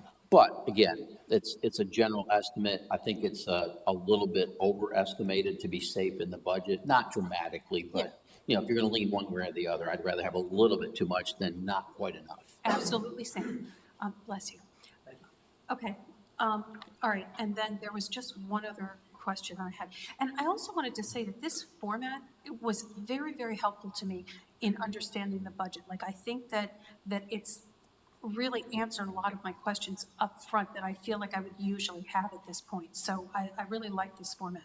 I'm glad. It was only our 17th iteration, so no worries. Okay, so can you just go forward? I think it's like, yes, okay. I did want to say that I really like the fact that we're doing so much from the capital, on the CIP this year. I mean, there's a lot of things on here that are really going to benefit the public a lot. And I'm just really happy that it all stayed in, it's all still funded, and I like that we've planned that out to 2031. And that's really all I had. Thank you. Thank you. Okay, I'll go next, then Councilmember Scroggins-Johnson. I'm not sure who's going to go after that. I would agree that there is a lot of good in this. We put in a few constraints, and staff worked really hard to meet those needs. Yes, sir. So that being said, I'm going to be more high level. I'd like to share that property tax appeals have permanently changed our revenue picture. This isn't just a one-year blip, it's a structural shift. And inflation has hit everyone hard, including the town, and our costs for public safety, transportation, utilities, and basic operations have risen just like they have for our families. Residents on fixed incomes are right to be concerned, and that's why Wake County and organizations like Neighbor Up exist, to support people who need help now, not months from now. So we can either address this challenge head on or paint ourselves into a corner where the only options later are a much larger tax adjustment or cuts to the services that define Morrisville's quality of life. A small intentional adjustment now prevents a crisis later. Our residents expect safety, mobility, walkability, parks, greenways, and strong programming. These aren't luxuries, they're the foundations of who we are here in Morrisville. Right now, our budget is like a canoe with a hole in it. We can spend all year bailing water with a Dixie cup, or we can patch the hole and keep moving forward. We can be the sailboat that adds enough sail to tack into the headwinds, or we can drift backward and hope for the best. Fiscal pragmatists don't kick the can down the road. They prepare for uncertainty, protect our options, and avoid shocking residents with large increases later. We heard from many residents that they would have been a lot happier with a couple of small adjustments rather than 5 cents a couple of years ago. We know our in-state staffing needs. We know our one-time maintenance needs. We know delaying them only makes them more expensive. And we know that if the legislature limits our revenue of flexibility next year, we will wish we had acted now. I strongly believe it is important for us to consider our fiscal responsibility, not just the voices we're hearing right now, but the residents who will ask for and rightfully expect programs, services, and innovation throughout the entire year. Now is the time to fully fund our land acquisition and our transportation reserves, because only by acquiring land can we complete our town center vision and ensure we have the parks and greenways our current and future generations will need. Transportation and mobility remain among our residents' highest priorities, and only by having funds ready to invest and to leverage with our NCDOT partner can we improve our transportation network before prices escalate further. We have been proactive and intentional for years in maintaining our pavement in the most efficient way possible. I urge us to continue that proactive practice by fully funding our road maintenance efforts. Delaying them only causes the cost to grow next year, or even more if we delay further than that. These reasonable one-time expenses provide us with a measure of safety and flexibility to preserve our quality of life, come what may. To do otherwise is to gamble with the quality of life we have worked for decades to create. And if I'm being too pessimistic, if our growth overcomes the property tax appeal losses, or if the legislature does not limit our authority, and if next year's revaluations does not come in lower than expected, then making these essential investments now simply gives us a stronger financial cushion and greater fiscal capacity in the years ahead. A healthier fund balance is not a problem, it is a safeguard. It gives us more flexibility, more stability, and more room to maneuver in an uncertain economy. But if I'm correct, and we forgo these responsible investments and a small, reasonable, explainable tax rate adjustment, then we and our residents will feel the consequences for years to come. Our mission is to enhance quality of life, not to freeze the tax rate at all costs. Residents elected us to make their lives better, not to minimize the degradation of services. If we want Morrisville to remain a safe, connected, AAA-rated community with world-class amenities, then we must continue investing in the things that made us great. So embedded in that are a couple of things: funding land acquisition, fully funding our transportation, and doing our paving.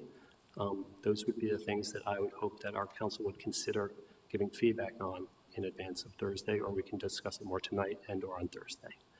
Thank you very much. And now I'd like to pass it to Councilmember Scarlett Johnson, and then I'm not sure who goes after that.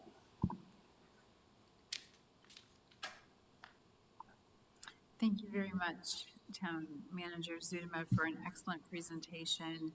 After our last work session as a council, it's very clear that the entire staff worked hard to align with some of the priorities that the council set, out for you to try to rebalance and reprioritize. So it's much appreciated.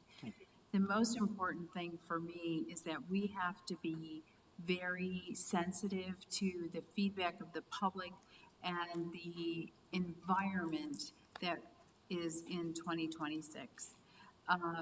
As we look at our operating budget, inflation has not only hit the town's projects that are current and future, but it's hit our taxpayers, both business and residential as well. When tax rate or property tax is increased, those that are on payments or mortgages, their mortgage increases, and those that are on fixed incomes, this impacts them even more. Without even increasing a budget, the insurance on all of our properties, including vehicles as well as homes, it will be increasing. We have been notified that insurance prices are going up all across the state, so even if property taxes aren't increased, the payment on people's mortgages that include insurance will be going up. So this further impacts people's ability to live in the community that they know and love. So being sensitive to that is of top priority for me, and doing what we can to live within our means with our strategic vision and reprioritizing as we can, and being more efficient with the funds that we do have is important. So I really do appreciate the fact that we have received such good information from the general public. I encourage the general public to also provide feedback on this proposed budget, because that is really the final input that we have before we make that determination. And so please, if you haven't thought about speaking up, or if you see some changes, please let us know what aligns with what your thoughts were before. And so now I have a couple comments about the budget and then some comments about CIP. So I'll just do the first one of the MAFC building repair for $20,000 that Mayor Pro Tem Rabati mentioned. I also think that that is something that would be good to see if we can move some things around to prioritize that, as MAFC is really a true benefit to our public, and keeping that in good order is important. The question that I have for you is that as you reprioritize the budget and you have some funding and some unfunding of items, I think that was, yes, that's the one. As these tax assessment appeals go forward and start getting resolved and we actually know what our true new number is, will this be the list that you're going to be looking at to possibly activate for funding, or are you going to wait and bring it back to council for reprioritization? Because some time will possibly, another 6 months, another 8 months might be a good time to relook at this. So, great question, thank you. Yes, certainly not before after the first of the year. So I think that, we will need to have sort of a more philosophical discussion how to approach, let's say that 250 out of the 500 materializes as revenue. I think there's a couple of ways to look at that. One is that you could certainly invest that. The more you can do one-time things, better than recurring, but you could also do recurring there. I think we also want to, at that point, we'll start to get a feel for what the 28 reval is going to look like. And I think that will be a significant factor in how we decide to proceed with any revenue that might come out of that 500. Because if that reval comes back positive, I think that's good for the town. We can manage through that. If that reval comes back at flat, we can work through that. If that reval comes back and reduces values, we will have potentially some very difficult decisions to make. And I would recommend that you can at least consider that if that is what we think is happening, that you not reinvest, say 250, and that you hold that so that we have a little bit of buffer or leverage moving into FY28. Because I think it's important to keep in mind, we're pulling some levers right now, intelligently, right? I think very, very intentionally, not levers we want to pull, but we are pulling to get to where this is. so that you're not gonna have the same levers to pull again in FY '28. So I just think that where we land on the reval is probably my most significant concern right now. You know, the reval results, or the appeal results, excuse me, are gonna be impactful, because once that's gone, unless this other, the next reval, the one right behind this one being finally resolved, could bring, you know, some relief to us. But I think that would be the first thing that I would ask you to think about, is let's see where we are, if and when we identify that there are revenues coming back. And I think my initial recommendation, knowing what I know today, would be we likely hold that as a buffer against FY '28 to make one or two decisions for '28 a little bit easier. Okay, very good. And we're not even sure if we're going to be allowed to have a re-eval in the near future with the way the legislature is considering some pausing. So I know that that's not the place for today, but it is something that is a risk potentially for all of the communities in Wake County, so. Yeah, it is. I think that, you know, right now the bill that's been filed is primarily for 8 counties, more down towards the Greensboro area, but that doesn't mean that that couldn't change in that bill. That it sounds like the legislature is pretty close on a budget now, which means there are likely to be some things added or snuck into that budget that you might not expect to be in a budget. And some of that could be related to property tax information as well. Very good. So thank you for that. The other item that I had relating to budget was just a clarification on slide 33 regarding Rule 36. For public transparency, I think it'd be prudent to say some of the town council allowable expenses are also for some events that we attend throughout the year, such as there's an annual transportation, regional transit annual meeting that we attend. Chamber events are attended, in some local nonprofit organizations that we do attend that have a ticketed. Yes, kind of you are correct, fee. 100%. So, yeah. Okay, great. The next series of comments that I have are in relation to the 5-year CIP. I believe that's page 36. Very good. Okay.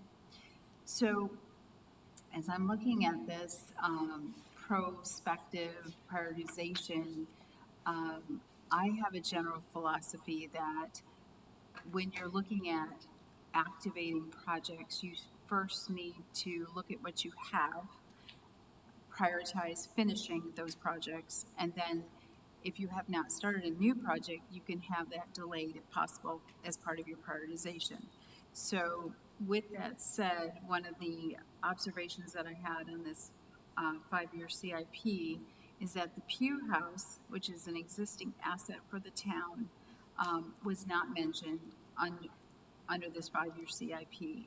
Now, it is also an unknown as to what the total cost to fully activate the Pugh House would be. The Pugh House sits in a state of, I guess you would say, stasis. It is a structural building that was preserved by the town almost 10 years ago. It does not have working electric, plumbing, or building atmosphere control, air conditioning and heating. In order to use it as a town community space, those items need to be done, and there has to be a design for fit for purpose of what the town wants to use it for. So I can see why it's not on here, but in the same sense, it is an existing asset that we pay operational expenses to maintain the structure and maintain the grounds. And it's adjacent and walkable to the dog park and the greenway system. So I took the liberty of mapping the Pugh House to the priority budget and strategic goals, as well as looking at the budget respondents' prioritization for the items that they wanted to see in the budget.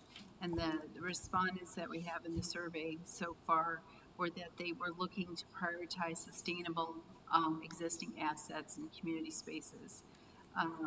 sustainability for the Pew House means that we're taking an existing asset and we're repurposing it, therefore making it a sustainable asset for the town. It can be repurposed for community benefit as a gathering place for future park programming, for art appreciation, as it was the former house of Mabel Pugh, who was an artist and taught actually art at our local college. The Pew House also maps to a strategic goal of innovative connections and community connections through the both historic, connection to history as well as a future connection to activating possibly programming or activities. It provides a livable community option through its accessibility via sidewalks, greenways, and its location to the town center. It's building our future as it can be recognized currently today as a historical landmark. There's a plaque on the town, the front of the building, by the Capital Area Preservation, as well as I think there was a historical landmark recognition, and it can serve the town as a window to the past, but also a focus on the future. And if we add this project, the Pew House activation, to the CIP prioritization list, it will improve awareness, increase eligibility for grants, and it will ensure that it's top of mind and included in the town center overlay. So, and that's what I have so far. Thank you very much. Thank you. Thank you. Next is Councilmember Garamella, and then I'm not sure who's after that. I don't see his even now, but if Harrison Kessling wants to go first, Councilmember Kessling, that's fine. Okay, so it's Councilmember Garamella, please. Yeah. Good job, Brandon. I think some of the charts were usually more appealing to my eyes, and that's the people, when they look at it, that actually makes them understand. And data doesn't lie, representation of how it is pretty much. Said that, I wanted to talk about how much reduction have we done, like on one of the slides for the transportation. It doesn't say, which slide is that? Like where you have showed funded, unfunded ones? Yep, 2413. So is a transportation reduced amount? Is it like 500? What is like? For the fleet? No, the first one, the reserves. Oh, the reserves. So that funds, fully funds the public safety reserve at a penny, that fully funds parks at a penny, and it puts 471 into the transportation reserve. You give us the guidance on the 30th to hold $500,000 out of that, and it does not fund the land acquisition fund. So it's essentially 2.5. Okay, 2.5, perfect. And I agree with what Anne was saying, like the smart shuttle and all those things. So you are showing, especially the IT specialist, that the money is coming in, right, as a revenue, and this is the expense. So it's basically kind of representing, this is an expenditure, and the revenue for this expenditure is coming from an external grant. Correct? Yeah, so this shows what we as a town are investing in regardless of the revenue source. Yeah, but for us, for the public, we are getting pretty much the IT specialist, it's funded fully by them. Right, and I think we showed that, back here a little bit in terms of where does that revenue come from, and then, how do we invest it? And again, so that includes, that new program revenue is going to show where that money from the Smart Shuttle support comes in, and the money from the Central Pines Regional Council comes in under that. So we put that on top of, the base revenues. That's essentially what we have coming is 58.4. We pulled out 500 out of concern because of existing appeals. We have used, capital reserves and then the revenues that come in to support those investments. Perfect. Just on that slide, I had one more, is the 10 new positions, $1,000,61. What is the recurring cost for this 10 new positions going forward? We can run that math while we're sitting here, I think, and I can get that for you. Yeah. So out of that, you'll see that, 5 of them are full years, so they're even. The actual position cost will increase for the 2 police officers because they are half-year positions. But again, the actual cost of them in the following year will be about the same because we won't buy a vehicle again. So with the 2 half-year positions for town center, those will increase because we're only accounting for half of a year of salary and benefits for the parks specialist and the public works employee. Yeah, but the vehicle is just a one-time expense, right? Like The what? Vehicle is just a one-time expense. Correct, It's not right, so those don't come back. And even with the quarter-year position, the SRO, that won't likely increase the following year because we are paying the sort of full salary for that quarter year to allow them to get trained. But then once they get assigned to the high school, the Wake County Public School System will pay, I think the number's around $88,000. So we really won't see an increase in the cost for that SRO in the next year either. Oh, interesting what you said, like you're saying we hire them in April and Wake County will not pay till August? Correct. Yeah, they pay for the school year, for the year that, the fiscal year in which the school year falls. Okay, perfect. So the other thing I wanted to, not today, but Thursday, I wanted to talk about the fees. But that's a conversation I would like to park it on Thursday, more details into it. Okay, if you would consider sending us any questions you might have ahead of then, that would let us better prepare for a conversation on Thursday. Yeah, I'll do that. All right, thank you. Thank you. Happy to recognize anyone who hasn't spoken yet. If you indicate to me you want to be recognized. Councilmember Patel, please. Thank you, sorry. Thank you, and thanks to the staff. I know enormous amount of work went into this. It took me a while to digest everything, so I can imagine how much work everybody has put in. Amazing team, thank you. Yep. Having said that, I have several questions. If you can go to page 17. Just a question about new debt commitment. Can you explain what that is? The new debt commitment? Mm-hmm. Yes. So for example, this year, we will have borrowed about $22 million towards the purchase and upfit of the public works facility, and then another $2.5 million towards the purchase and some upfit of the chamber building. So when we borrow that money, we need to start paying that debt. Right. So for that $22.5 million, we're going to add $189,000 in debt. So the money that we borrowed in the fall for the purchase of the building is on a 20-year borrowing, and then the money that we just borrowed for the upfit is on a 15-year. So for the next at least 15 years, we have about $189,000 to pay annually to cover that debt. And this is part of the previous bond referendum, or? No, so this was done through a more traditional loan. Okay. All right, thank you. If you can go to page 18. There are several bullet points under needs versus wants reality. Mm-hmm. And I understand doing more with less comes at a cost. But how do the other items fit in under need versus wants? I'm trying to understand that. Can you say which one you're referencing? I apologize. Page 18. Yep, under the needs versus wants.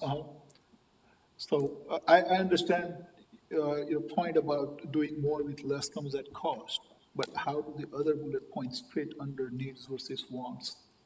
So I think, if you look at, for example, doing more with less. So, the needs may be more, excuse me, the wants in some cases are things that we could do but the needs are really things that we're obligated to do. And those don't always necessarily align in terms of priorities. So we really have to tend to focus more on the needs and then try to get to some of the wants when we have the capacity to do that. So I don't know that they all necessarily are a perfect alignment there. Again, really more of an example of some of the challenges, and that's just where they happen to land. But, you know, again, for example, more community and organizational needs. The community expects us to do more. You know, we do that as best we can in terms of, you know, particularly with Parks and Rec programming and expansion. The number of new programs that they've added over the past year is amazing. Just unbelievable focus on keeping the programming out there and keeping programs available. So we want to do that. And in Parks and Rec, typically that's not a problem because we're charging a fee to recover some portion of that cost. But, you know, in other areas like special events, you know, we don't recover any money from special events. So when the community has expectations for us to potentially do more, we've got to figure out that's not necessarily a need. I think that falls more into a want. And then we've got to, you all with us, have to prioritize, you know, where does that fall and how are we going to fund that? And so that was one of our discussions on the 30th, was that, you know, there was a request for expansion of special event funding, and we elected not to fund that, and we actually took a little bit of money from the special events budget in order to balance and highlight other priorities in this budget.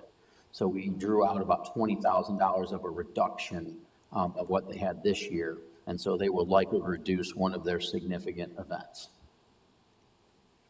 Okay, thank you. Page 19, we're talking about reserve. Actually, I think you answered that question to Councilor Garima about the reserves.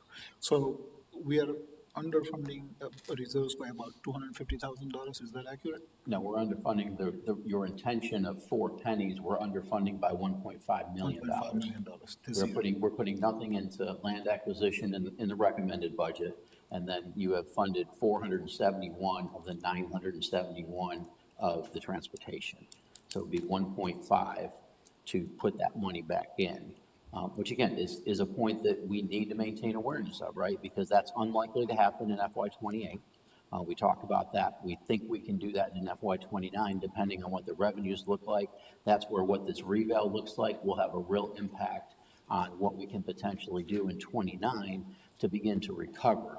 Because as we've done here, you know, you've created capacity, but you've created capacity in areas that we want to restore. And so in order to restore that, you know, you've got to take from some of that new revenue. And as we saw, you know, this year, I mean, I think the simplest way to describe the challenge of this year is that we had about $3.7 million in new actual revenue. So if you look at the things that aren't part of base budget that you typically have wanted to do, so if you fund your 4 reserves, that's $4 million. And then if you fund increases for staff, that's 1.5. And then if you fund fleet, that's 500. So you're already at $6 million. And we have $3.7 million in new revenues. That's the basis of where we sit today from a challenge standpoint.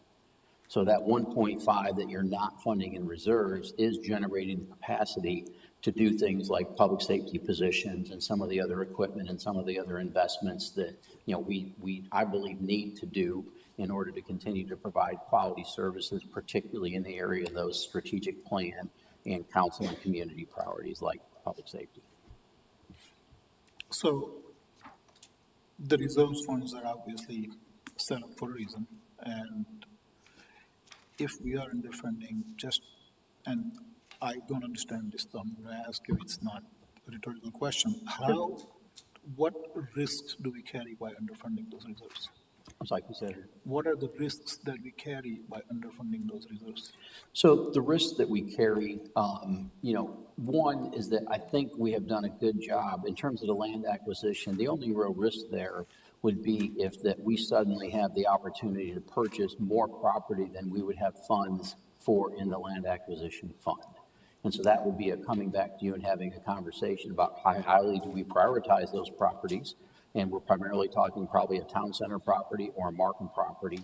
And then if it's more than what we have available in the fund, are you all willing to consider a different source of funding, whether that be fund balance or another reserve or something else to do that? So that's a risk.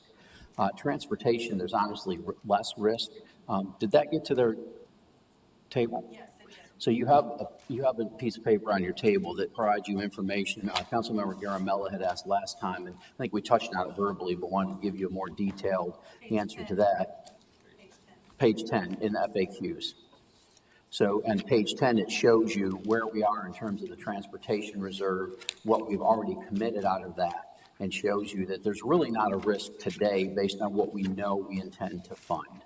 Now, that doesn't mean that down the road, we couldn't have a project pop up in 2 years and we go, oh, we really wish we would have had that extra $1 million from the last 2 years, $500,000 a year that we're holding, because we could have done more with that project. But today, based on what we know is coming and what's in the transportation reserve and some other funds that we can use to support transportation projects, we don't believe there's a risk in not being able to do anything that's already intended to be done. Okay, thank you.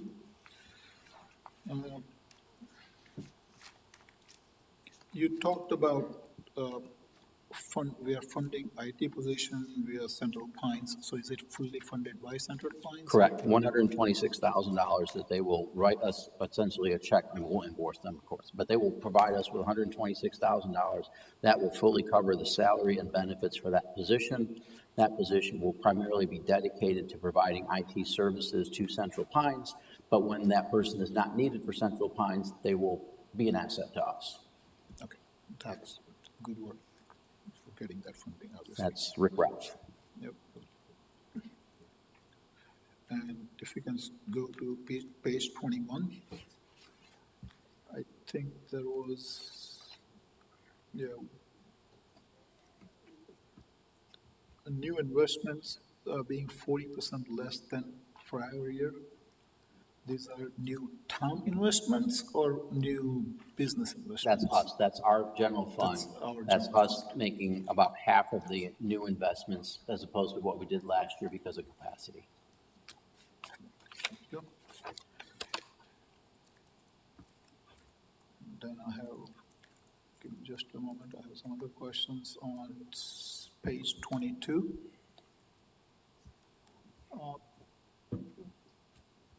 What is that other intergovernmental item there for 4.9 million last year and 5.258 million in FY27? See if I've got notes on that.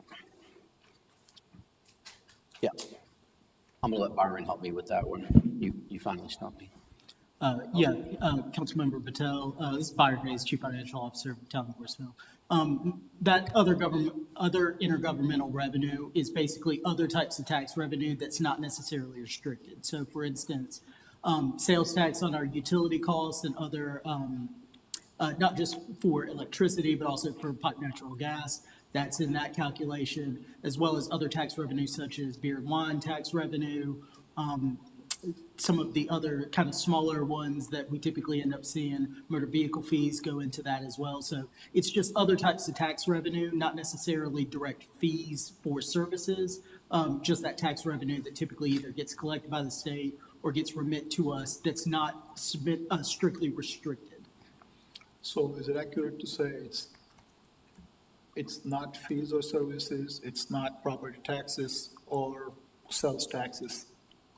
Well, general sales taxes. I know you talked about sales taxes on utilities. Correct. Okay. That's correct.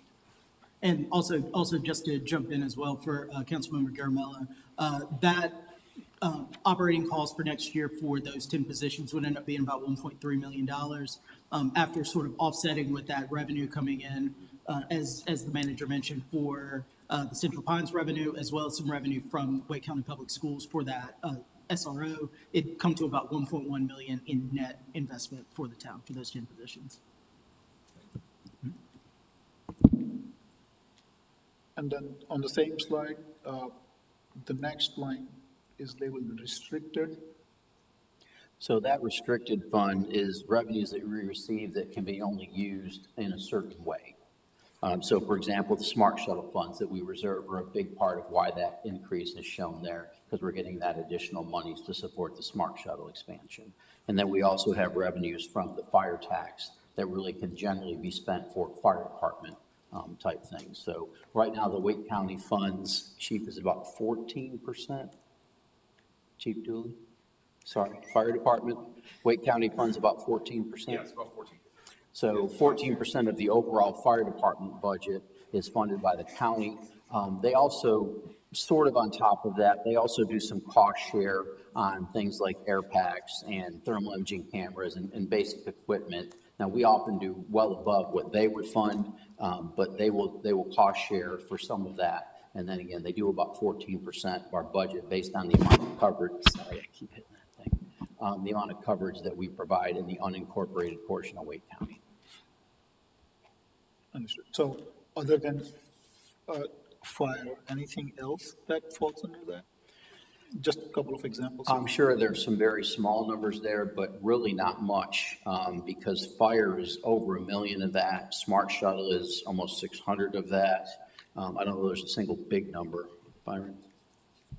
So there's not a lot of other big numbers, but like I said, those are restricted revenues. So for instance, that Central Pines revenue, that 126,000, that will be in there as well. Any sort of asset forfeitures that the police department would receive, that would go in there as well.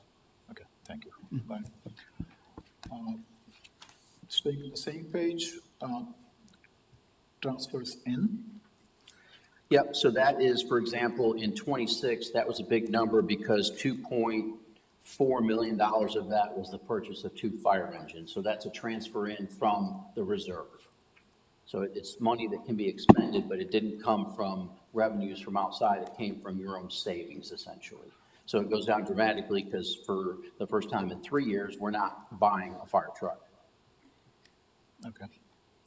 So the 312,000 for FY27, that is? So that's generally, I think 252 of that is coming from the public safety reserve, and then the remainder of that is probably coming from. The other 60,000 is coming from the transportation reserve.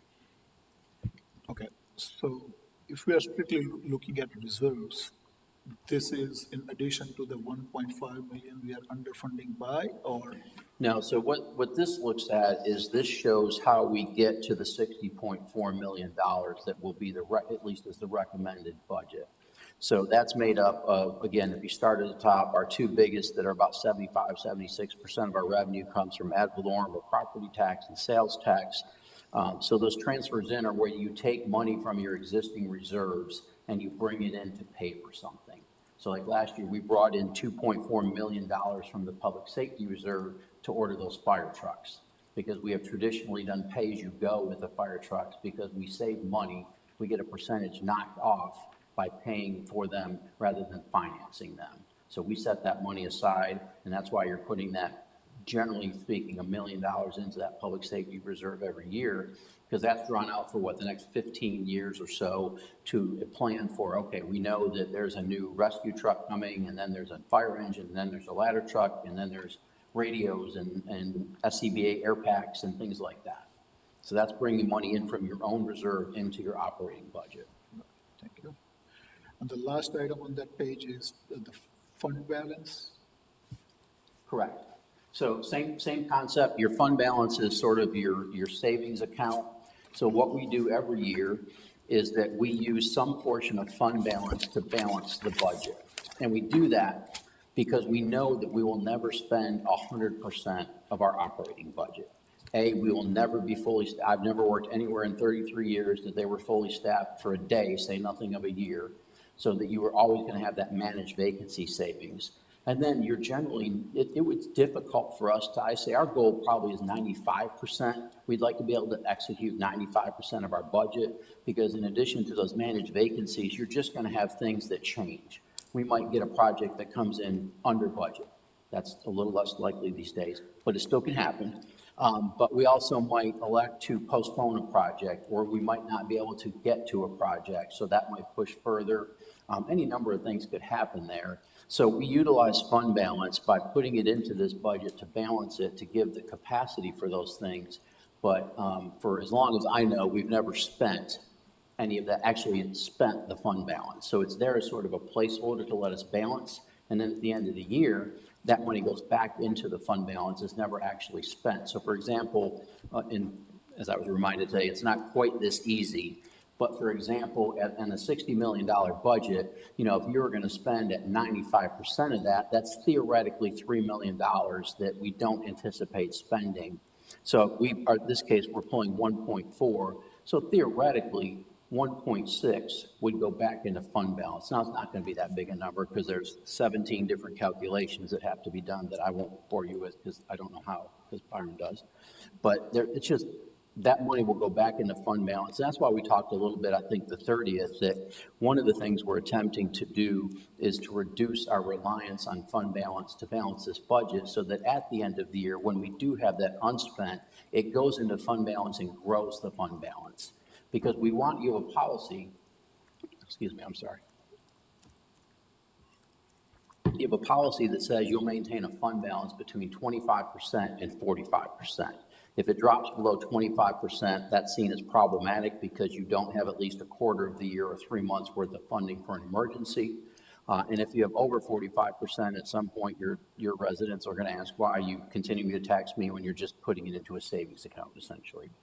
So we would like to be around 35%. That's a number that the credit ratings appreciate, credit rating agencies appreciate. It also gives you, some buffer there that even if you had to spend some of that, you could still get down closer to 25 and not be in violation of your own policy. So the way to do that is to build that fund balance. But right now, we've not been doing that. We've been putting it into here, not spending it, and generally putting the same amount back. So if we were to, for example, if this year we committed $1 million in fund balance rather than 1.5, we would probably put $500,000 additional into the fund balance because we wouldn't have committed it. But in the past, we have always budgeted, have never spent it, don't anticipate spending it even this year. But we do want to reduce that over time because we would like to consistently keep that fund balance over 35%. So the number has stayed consistent. We've typically had rounding a little bit, $16 million in uncommitted fund balance. But the problem is $16 million out of a $37 million budget, 6 or 7 years ago is a great number. 16 million out of what's going to be 60.4 is not as great a number, just by percentage. Thank you for that.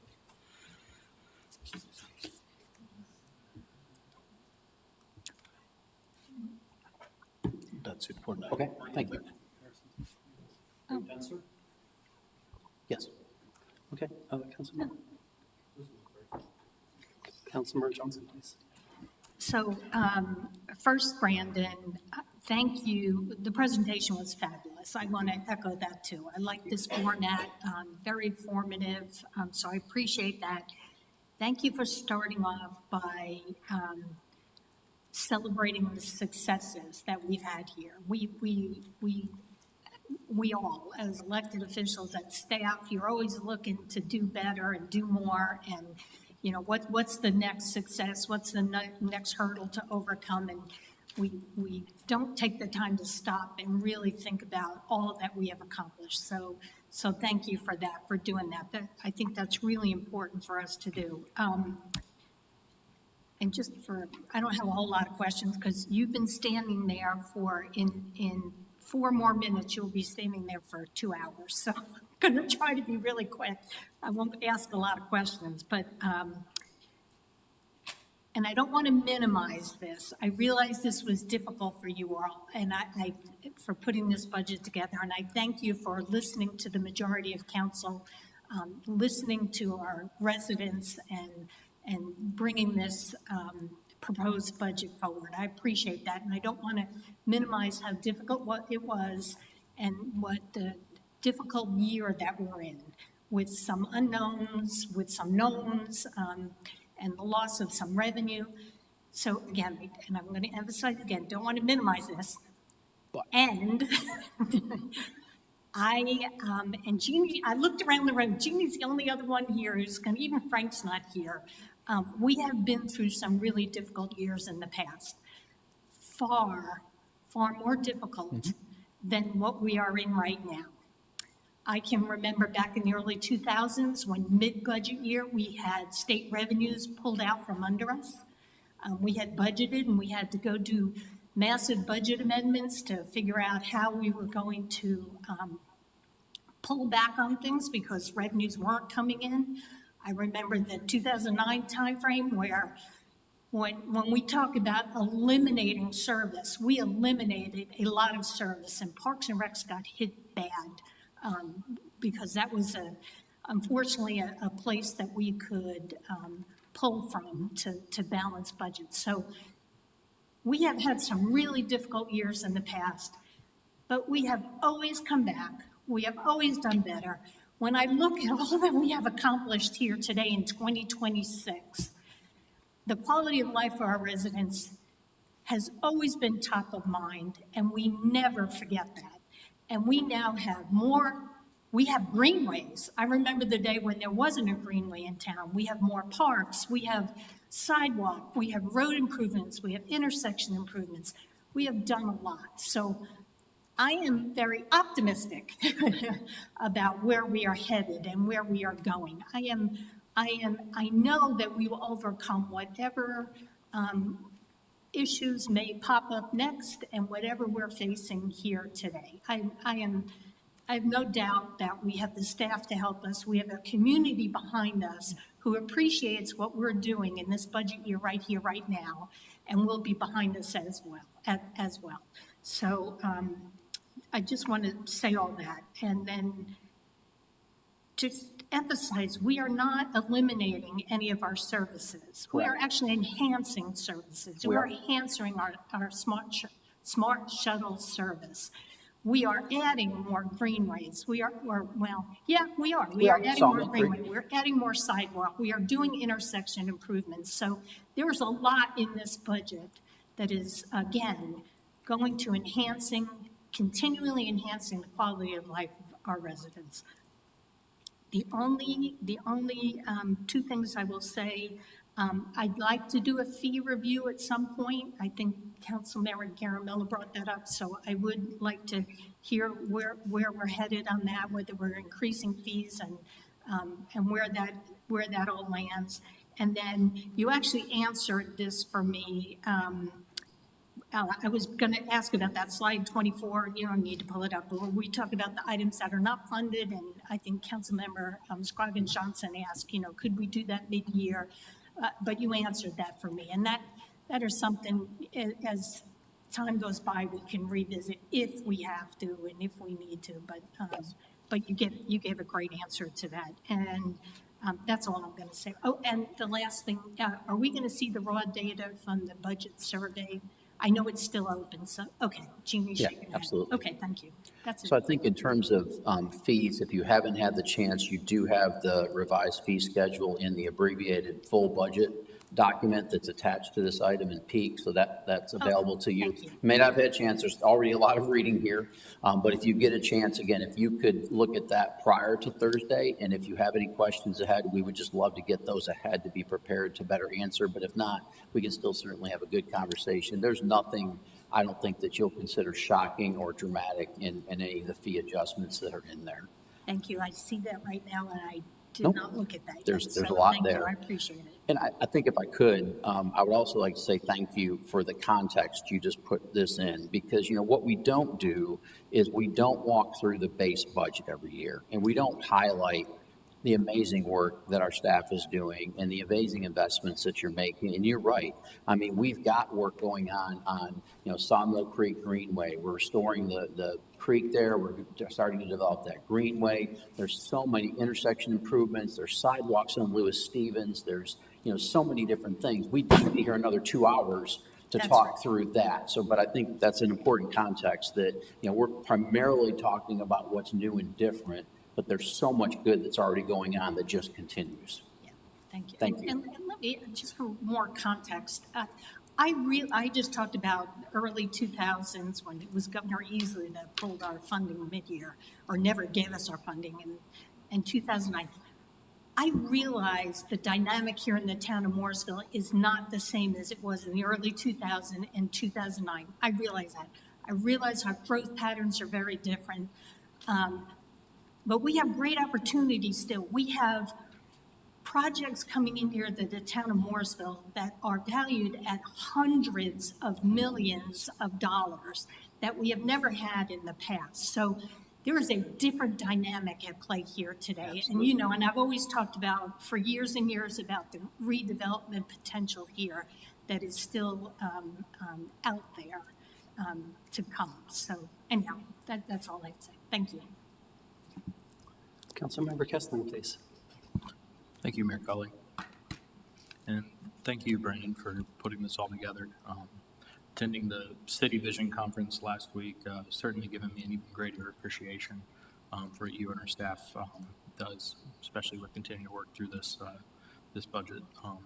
Listening to some stories from other communities, we're privileged here. And I appreciate seeing all the successes as well. I was around and I saw a lot that was going on last year. It's nice to have that recap. I'm glad we're on this slide. I did want to highlight a couple of things. I appreciate that we've got the Master Sustainability Plan in here, the full Smart Shuttle expansion, the 3 firefighters. I want to echo the comments about the MAFC building repairs. I was looking through the FAQ document that we were given, and it looks like there is some beautification with that, but there's also the rear patio has pieces falling off of it due to rotted materials, it being a safety issue.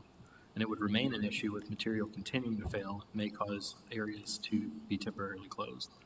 I think that's probably a priority to fund, for sure. And then also with the Town Hall BAS, looking into that, just what you've provided here for us, you know, want to let the public know about this. So control system is old and antiquated. The HVAC systems can't be monitored remotely, and it's not saving utility costs when off shift. So the maintenance time and costs will increase.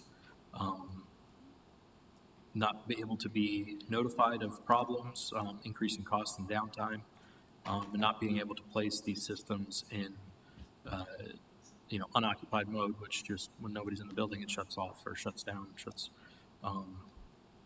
reduces the usage, which would save utility costs. I think that's an important thing, just from a financial sustainability investment. And if we can get that incorporated, not only as the greenhouse gas emission reductions. I also, kind of the last of my comments, I don't have any questions here, but just as I've been thinking about going through this budget process, kind of placing this within the broader economic context, like Councilmember Johnson was talking about in previous years. So the Wake County manager has already proposed a 2-cent tax increase to address state budget shortfalls, revenue losses associated with the Blue Ridge loophole, and other funding pressures coming from the state level. At the same time, North Carolina is continuing a policy path that phases the corporate income tax rate down to 0 by 2030. So even if Morrisville does not increase the property tax rate, residents are still likely to see higher costs through these county taxes, in addition to utilities, groceries, healthcare, insurance, and general housing expenses. So I certainly don't see the town of Morrisville's property taxes as the primary driver of financial pressure. What I do see is that last year North Carolina was ranked the #1 state for business, while also being ranked the worst state to work for the 5th consecutive year. That reflects a broader economic model built on low wages, weak labor protections, and limited collective bargaining rights. And at the local area, we continue pursuing growth and rising property values. But it seems that the rising valuations also increase the cost burdens on residents, especially homeowners and renters who are already struggling with affordability. And certainly the significant commercial property valuation appeals continue to shift that tax burden onto residents over time. Our largest corporations are benefiting from low taxes, low wage structures, rising consumer prices, while working residents absorb more of that cost burden. So, government, we can't control every aspect of the economy, but I think us here, as well as, throughout our county, our state, our nation, that, we're responsible for deciding whether public policy reinforces those dynamics or, reframes and restructures them.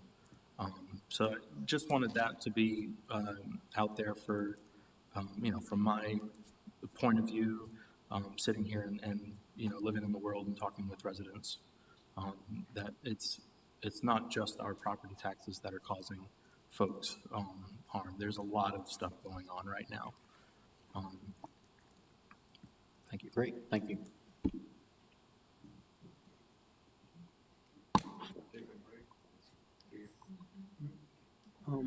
Did you still want to add a little something, Mayor Pro Tem Rowdy? You had it up earlier. I think enough has been said, frankly. Okay.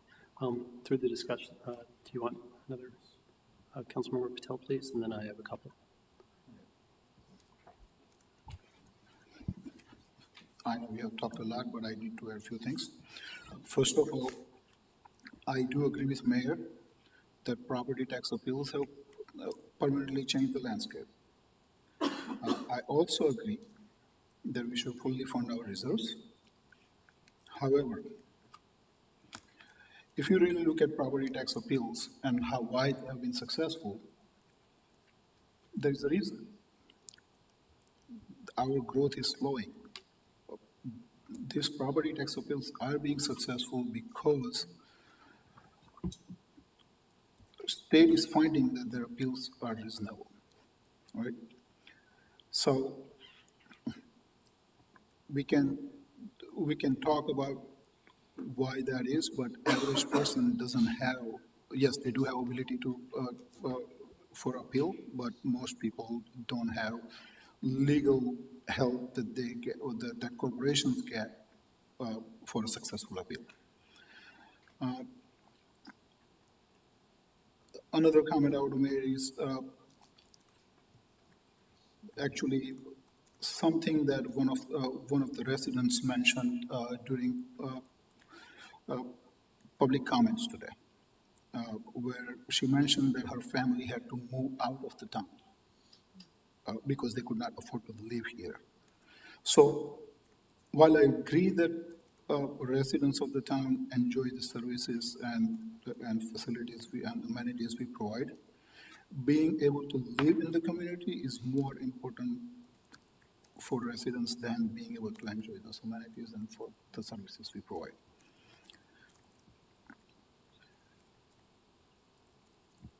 I don't know if anybody looked at today's CPI data. Inflation is still rising. Yes, that impacts us as a town, but it also impacts our residents. We need to be mindful of that. I agree with Mayor that being able to, we should be being proactive instead of being reactive, but at the same time, reacting to changing economic conditions is not bad. Sometimes you have to. So, if you look at our recommended budget, it adds 10 new positions at the cost of over $1 million. Once fully activated, this become permanent recurring obligations. It adds 1.56 million in compensation increases. It also, and they're also fully recurring. It expands Smart Shuttle program by $704,000. Activates Town Center operations, $277,000. These are all services I understand the community values, and I'm not going to argue against the value of these services. What I'm arguing is this. This budget finances those recurring additions in ways that are not themselves recurring. The budget document itself acknowledges that the revenue growth has averaged just about 5.8% since 2023. And the ad valorem revenue is falling due to reval appeals. The document itself warns that FY 2028 will bring new recurring obligations. So I'm going to ask a question, which is, if we are recurring costs today using one-time revenues, and if new recurring obligations arrive in FY 28, and if revenue growth continues to slow, what does our structural position look like in 2 years? The answer is, if nothing changes, it's going to be a tax increase. And that means that, and I have handed out something that I want everybody to review before I mention that, so I'll talk more at length about it during Thursday's meeting. But if nothing changes, tax is going to increase, and many families in Morrisville cannot absorb that. So what I'm asking for is not rejection of our services or of staff. I'm asking for genuine examination of where we can reduce recurring spending, not defer it, not shift it to reserves, but actually reduce it. That means looking at programs where participation is low relative to cost. It means evaluating whether all 10 new positions are essential in 1 year or whether some can be phased. It means being honest that every dollar of the new recurring spending added now is a dollar that will be on the balance sheet in 2028 when the math gets harder. Our residents are not asking for perfect government. They're asking for us to be honest, disciplined, and the government that respects the fact that they are being squeezed from all angles. They have made real adjustments to their household budgets over the past decade. They cut where they could, they deferred what they had to, and they have made it work on what they had. We should be doing the same. That's all. Thank you. Okay. I just had a couple of things. I stayed really high level, but in hearing my colleagues, I think it'd be a good idea to add the MFC renovations back in, building automation systems. I, like Councilmember Scroggins-Johnson, would really like to activate the Pew House, but to do that, we need capacity. Like we need capacity for affordable home ownership, like we need it for a Veterans Memorial. So if we want more capacity, this budget doesn't get us more capacity. This budget is kind of bailing water. So let's just keep it high. If we want to do more things like that aren't even on the CIP, we have to bring the red line up. We have to have more capacity in general to do that. I do not want to reduce a significant event from Parks and Rec, any of them. We are living on the fact that we are bringing the community together in such a positive way, and people love it. And we have 250-year celebration coming up on July 2nd. That should be a wonderful event. So I want us to invest in our community by investing in our events. I think that's going to be really important.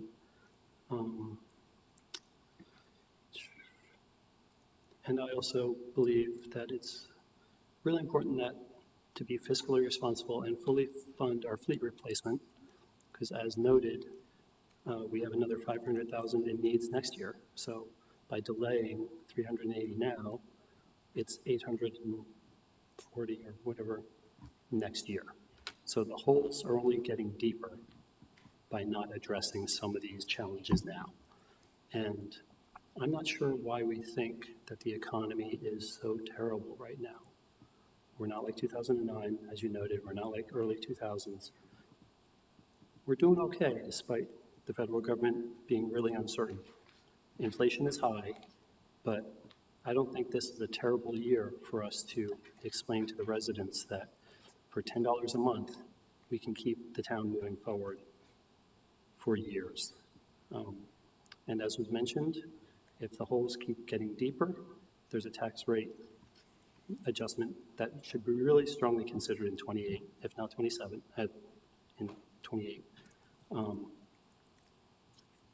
But if the legislature says we can't even do that, we're in big trouble. And then that's really cutting stuff in the 2009 timeframe that Councilmember Johnson was talking about. So if no one else has any other comments, I do think that there's a good time to give our town manager a break, because you have been up there for a while. This has been good discussion. I've really enjoyed listening to my colleagues. Did you have something else, Councilmember? Okay. Why don't we go ahead and reconvene at 9:15, take a little bit more than a 15-minute break. Let's get refreshed, and we'll come back and do some more work. We're going to be talking about this more on Thursday. Do you have what you need from us, Town Manager Zudema? Yes, I think we've heard several things that there's at least some sense of consensus around. And then obviously, we're interested in any feedback you have around fees. If you have questions or concerns there, again, we can certainly talk Thursday night. The more we have at a time, the better prepared we are to help you with that. Okay. But yeah, I think we have what we need. Okay, thank you very much. Let's go ahead and reconvene at 9:15, please.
We're coming back into session. We have two public hearings tonight. We will first hear from Tiffany McNeil, our Economic Development Director. Good evening, Mayor and Town Council. During the April 28th Town Council meeting, staff recommendations to our Economic Development Policy were presented to Town Council. There were no recommended revisions to the Economic Development Policy, and no additional changes were made to the Economic Development Policy as well. I'm happy to answer any questions that you may have this evening. If there are no questions, I ask if we move to public hearing. Any questions? Seeing none, I declare the public hearing open. Town Clerk, is there anyone signed up? There is no one signed up to speak. Okay, is there anyone here in the room who would like to speak on this item for up to 3 minutes? Seeing none, I would entertain a motion to close the public hearing. I'll make a motion to close the public hearing. Second. Motion from Councilmember Johnson, a second from Mayor Pro Tem Body. All those in favor of closing the public hearing on this item, please say aye. Aye. Any opposed? Hearing none, that carries unanimously 7-0. Public hearing is closed. Any discussion or questions for staff? Seeing none, is there a motion and a second on this item? I'll make that motion. Okay, we have some, We have language here, right? It's on the screen. it's right on the screen. Oh, thank you, sorry. That other one is the more complicated one later. Okay. I make a motion to adopt Resolution 2026-146-0 of the Morrisville Town Council, adopting the Economic Development Incentive Policy. I have a motion from Mayor Pro Tem Body, a second from I'll second. Go ahead, Patel. Councilmember Patel. All those in favor, please say aye. Aye. Any opposed? Hearing none, that carries unanimously as well, 7-0. Thank you very much. It's kind of like stir fry. You did all the preparation last time. This time was really quick and easy, we hope. Thank you. So keep on bringing those businesses. We really appreciate all your efforts. Thank you. Okay. Moving on to our second public hearing of the evening, we will now hear from Byron Hayes, our Chief Financial Officer.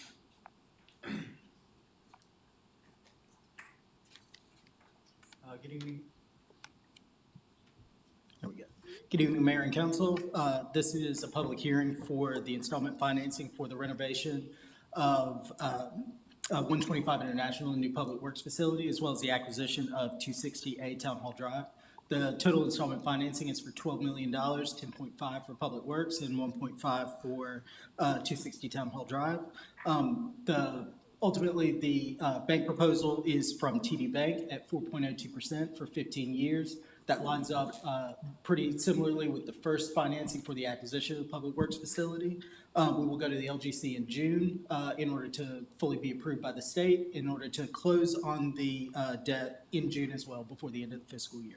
And staff recommends holding the public hearing tonight and then approving the resolution for the installment financing. Any questions? Do not see any questions. I declare the public hearing open at this time. Town Clerk, There is no one signed up to speak. is there anyone here in the room who'd like to speak on this item for up to 3 minutes? Seeing none, I'd entertain a motion to close the public hearing. I'll make that motion. I'll second. Motion from Mayor Pro Tem Body, a second from Councilmember Johnson. All those in favor of closing the public hearing on this item, please say aye. Aye. Any opposed? Hearing none, that carries unanimously 7-0. Thank you very much. Let's go get some financing after we do this motion. Any questions for staff? I'd entertain the motion to adopt. I'll make that motion. Second. Do we need to read this one out? I'm going to read it first.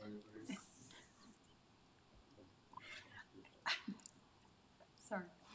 I make a motion to adopt Resolution 2026-152-B of the Morrisville Town Council, making the findings and determinations on the proposed financing of the Public Works Facility renovation and the acquisition of 260 Town Hall Drive. A motion from Mayor Pro Tem Rabadi, a second from Councilmember Garamella. All those in favor, please say aye. Aye. Any opposed? Hearing no opposition, that carries unanimously 7-0 as well. Thank you very much. Appreciate your efforts on that. We are now moving to action items. Number 12, we have one action item this evening. We now invite Josh Michael, Planner 3, to the podium.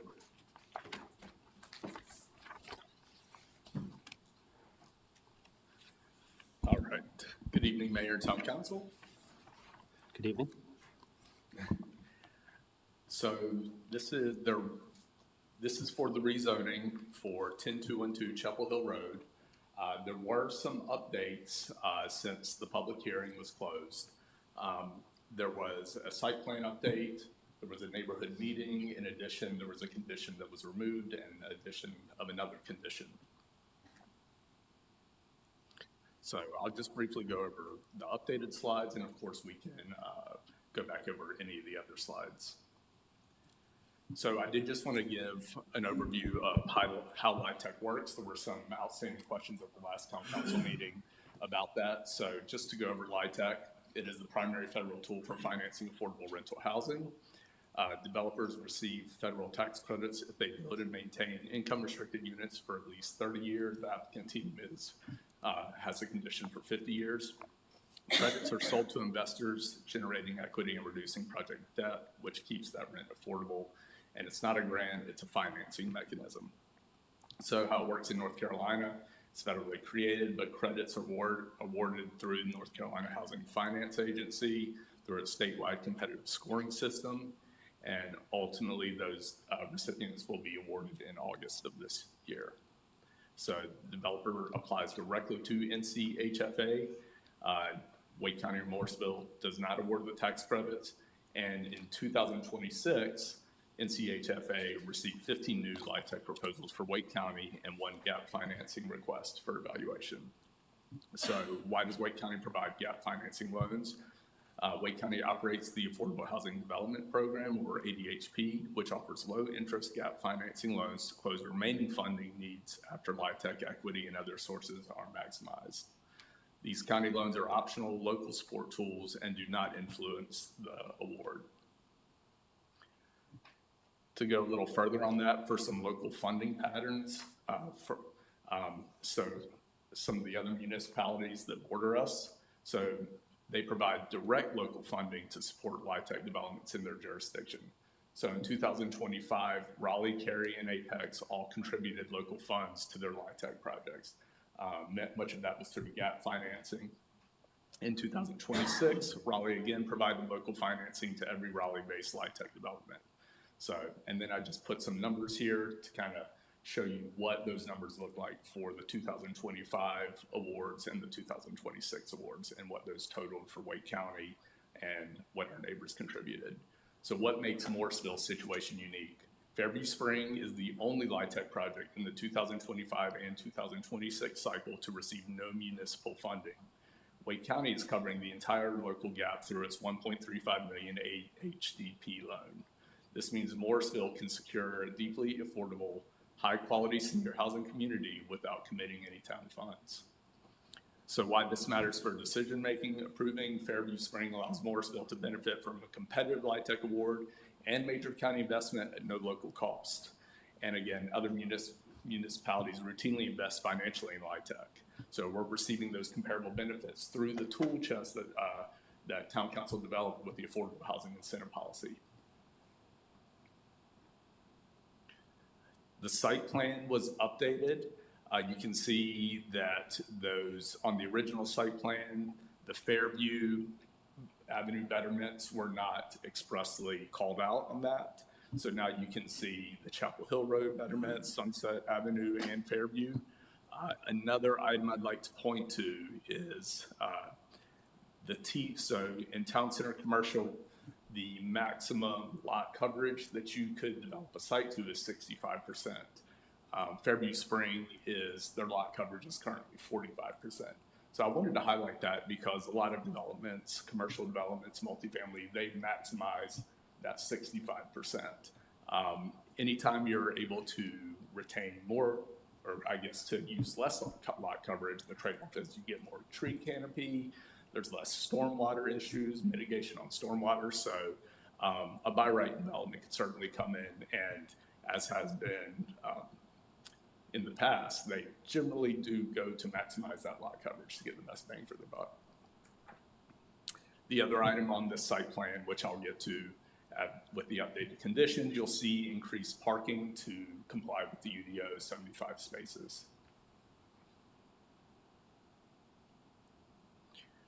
updated cross-sections for the roads.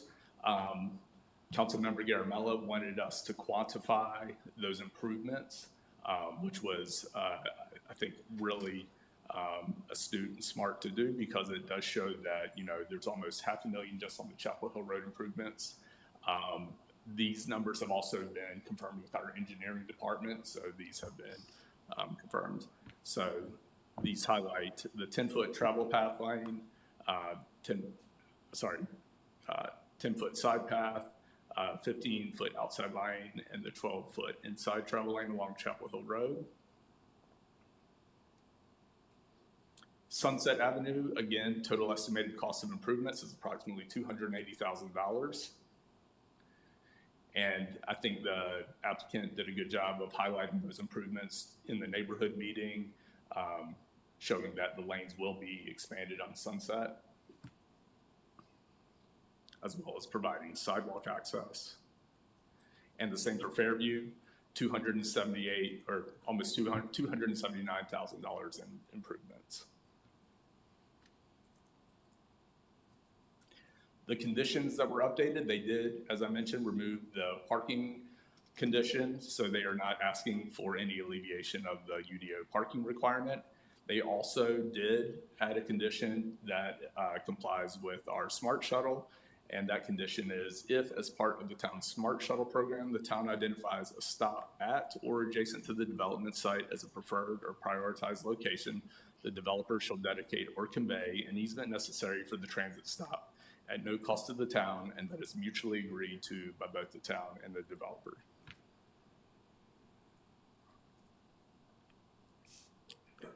So those are all the updates that I have. I did also include some attachments with frequently asked questions, another attachment that looks at home values and LIHTC, so I'll be happy to take any questions.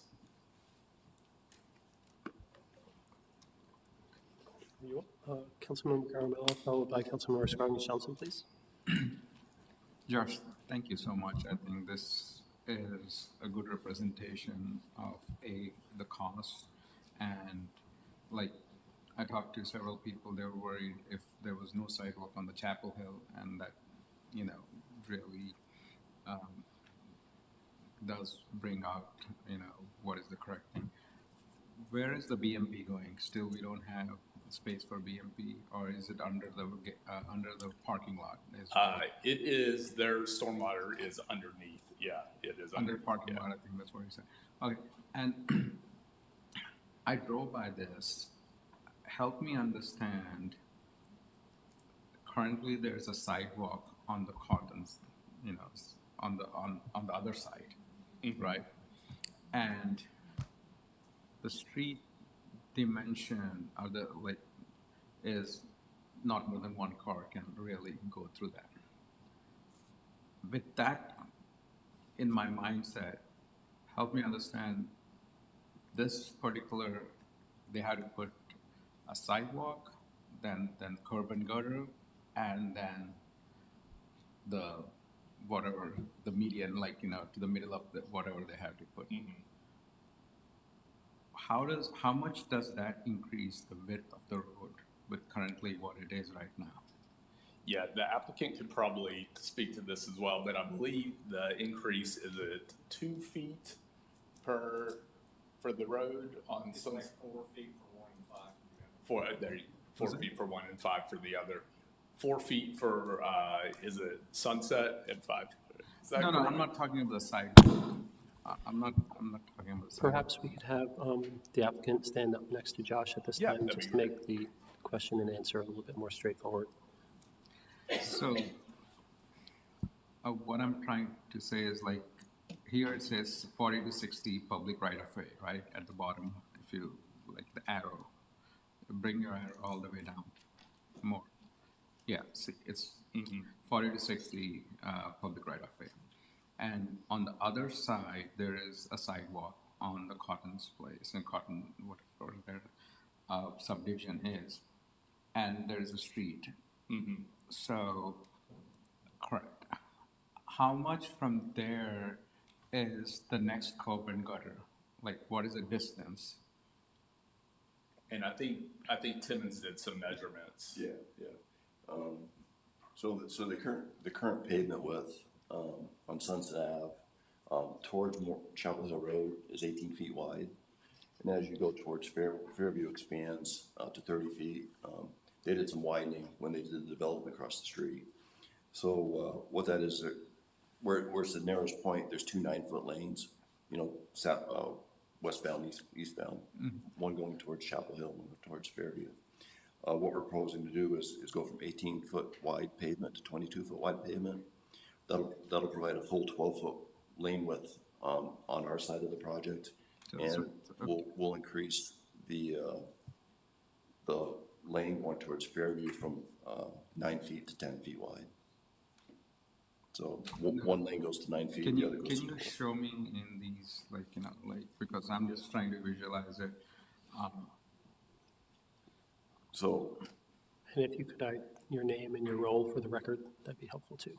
What was that again? Your name and your role for the record. Thank you, sir. My name's Patrick Barbeau. I'm a senior project manager with the Timmons Group, located in Raleigh, 5410 Trinity Road. Yeah. I've been doing projects with Evergreen for going on 11 years, and my boss has been doing them since 2000. Let me give you some background.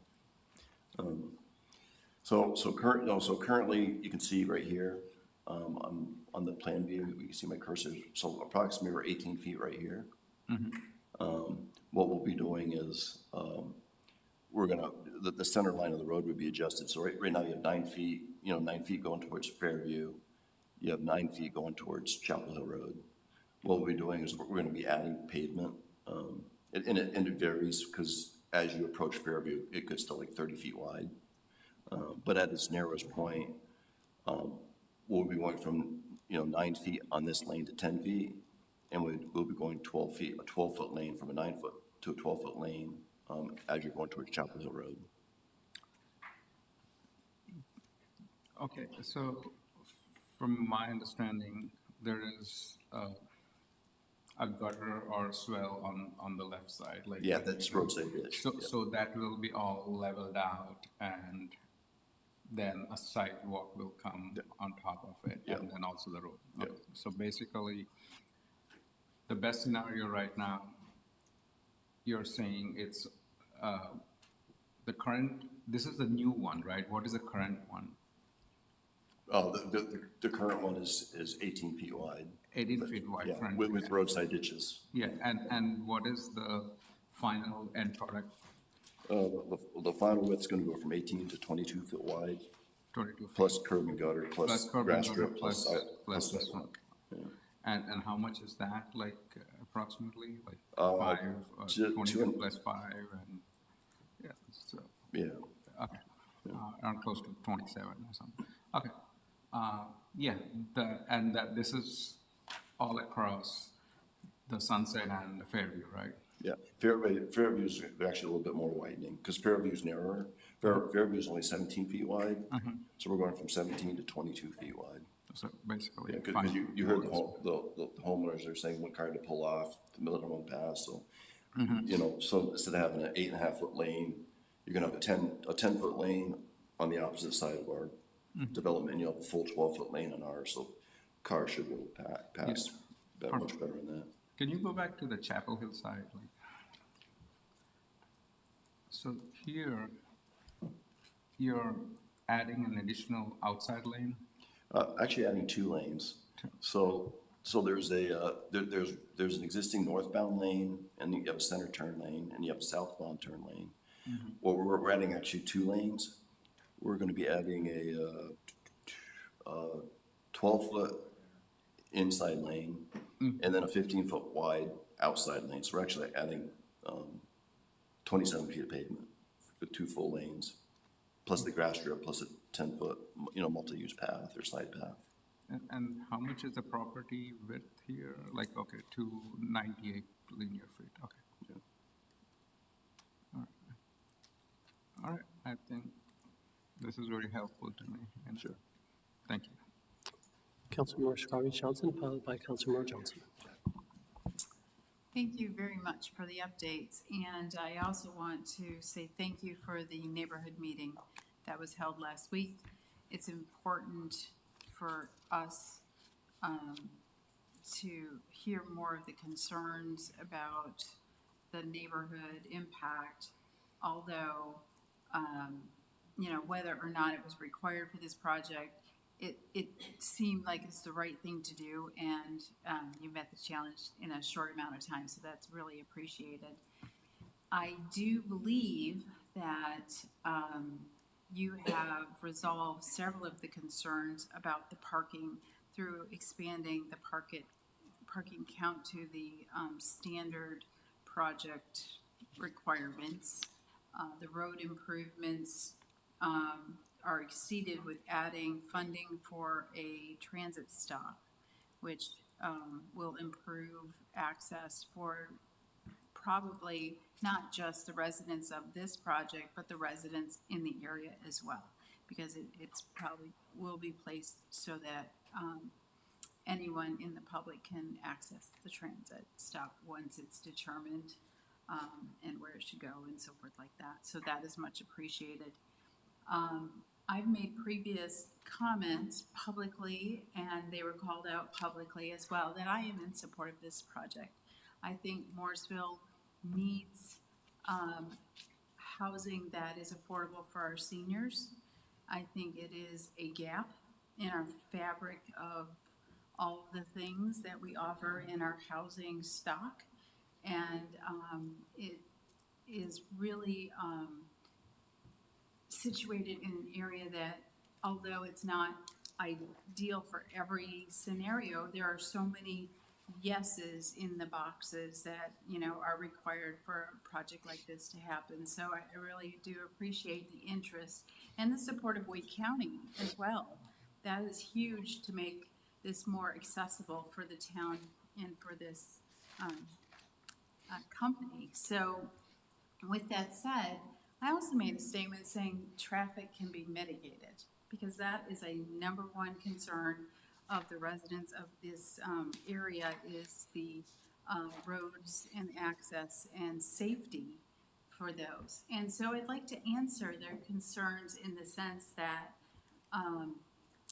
the way that we plan for roads in the town of Morrisville is that we have a comprehensive transportation plan that requires anyone who's improving roads or are doing road projects that they meet the standards that are outlined in the comprehensive transportation plan, and that's a strategic plan. It's last been approved in 2019, and the project today is in scope of the 2019 plan. But ironically, we are in the midst of updating that plan. And on April 14th, we had a presentation by our planning team about the comprehensive transportation plan update. In that update, there has been several public input opportunities about roads, transit, greenways across our town. So that was active input sessions being held. However, I would say to our town manager and staff that we also receive passive public input on our roads and systems. And a passive example is getting an email to a town council email box about a concern about a traffic area. Specifically, we have received many comments both at town council meetings, planning board meetings, and in our email box about Sunset Avenue, Fairfax, and NC 54 areas. The Sunset and Fairfax are local streets, so they have a certain category of width, and they're never going to be NC 54, but in our current comprehensive transportation plan, I'm sure that it accounts for the improvements that you've outlined and demonstrated because you're following the plan. But with the plan update, there might be more information that we can consider as part of some of the recent feedback that we've seen. I went back to the presentation on April 14th, and we are now in the development of the plan update phase. But this timing of the Sunset Avenue in Fairfax should be recent enough that it could at least be reviewed to see if it's still compliant with the comments that we've set forth. Specifically, there's concerns about turn lane access, which I don't think is in direct, a direct area of this project. So there might be some review of turning and stuff like that that the town should have as a priority to look at in this comprehensive transportation plan update. So I would appreciate if, and I will be happy to forward all the emails that I've received on this transportation issue with this project, just to make sure that they're bundled up in a nice bow and everybody can see them systematically. But I think it's important that the feedback that we've received on the transportation concerns are a gift, and we should review and make sure that they align for our future as new projects and other development does occur in this area. Thank you. Thank you. Councilmember Johnson, please, followed by Mayor Potem Rabadi. No, it's Councilmember Patel for me. Sounds good. So first, thank you, Josh, for all the information that you provided in the briefing at this meeting. The Q&A was fabulous, so I appreciate that. And I want to thank the applicant for all their hard work and also for the community meeting. I think that went well. I was on that. It all seemed to go well, and folks got to ask, and you were very kind with your time. Folks got to ask what they wanted, so I appreciate that. I also appreciate the fact that you've made some changes in the conditions. I'm pleased with the easement for the smart shuttle, because I have no doubt that's where we're going to head once this project is built, to help with transportation for our newest residents. So, so thank you for offering that.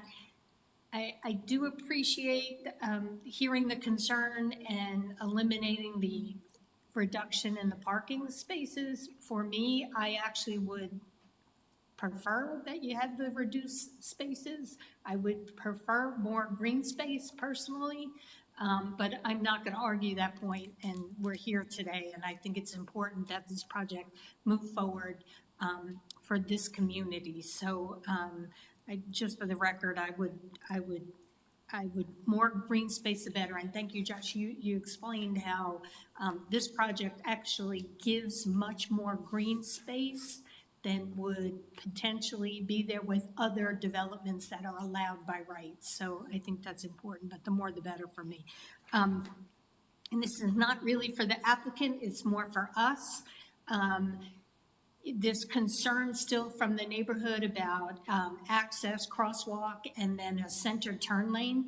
The real estate is out there now for a turn lane. There could be a left turn lane onto Sunset. Unfortunately, it's striped or it's painted for a left turn into the bank, Fidelity Bank. Why it's not a full function like the rest of that turn lane is all further north on 54 to allow rights and lefts, I don't know, or lefts on both sides, I don't know. But if that's something, even without your new pavement, the real estate's there. So, you know, with your new pavement, there could easily be a restriping there to allow for a left turn lane onto Sunset. So I think I would like very much for us to advocate for that. And it sounds to me like low-hanging fruit, but I understand that's a DOT decision. That is their road. They'll make the call. They'll tell us what they will and won't do. But I think we can advocate on behalf of the residents. So I would encourage us to do that. And even with a crosswalk, I have some questions about a crosswalk, and but I know that was brought up, so I think that's something we can, we as a town, again, not the applicant's, not his to do, but for us to advocate for our residents. And then just to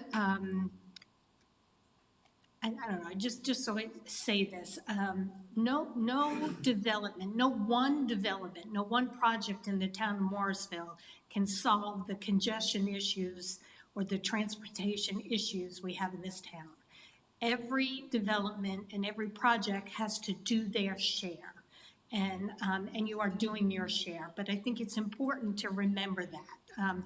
You or anybody else who may come, and there will be more development in this area, the properties along 54 here, by right can build a lot of different kind of development, and it will come in time, but no one of them and you yourselves can't solve it alone. So you're doing your part, and I was gonna say, I appreciate that, but you're required to do your part, so that kind of comes with it. And then one other thing about, I think it's important to remember, because somebody asked me about this, and important to remember that what we are looking at here of the site is a concept plan.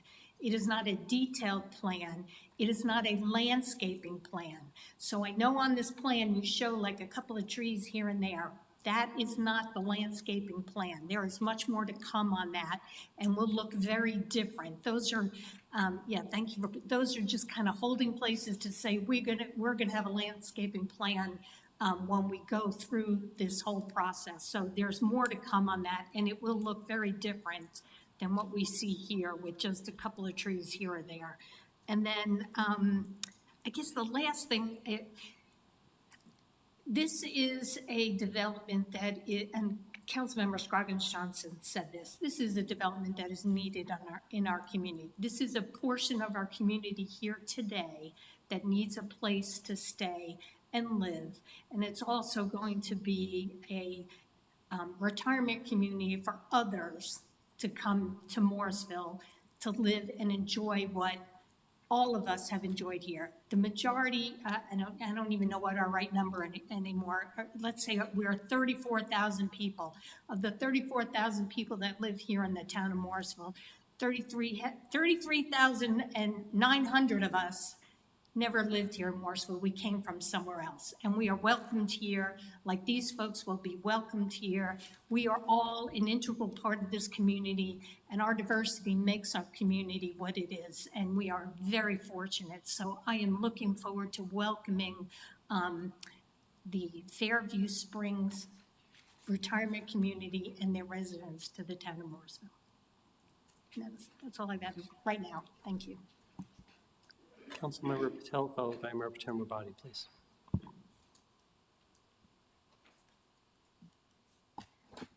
Thank you, Josh, and thank you, team. I know you did a good job with the public hearing. I was there, and not public hearing, but the neighborhood meeting, and that was very valuable. I'm going to ask some questions to get my point across.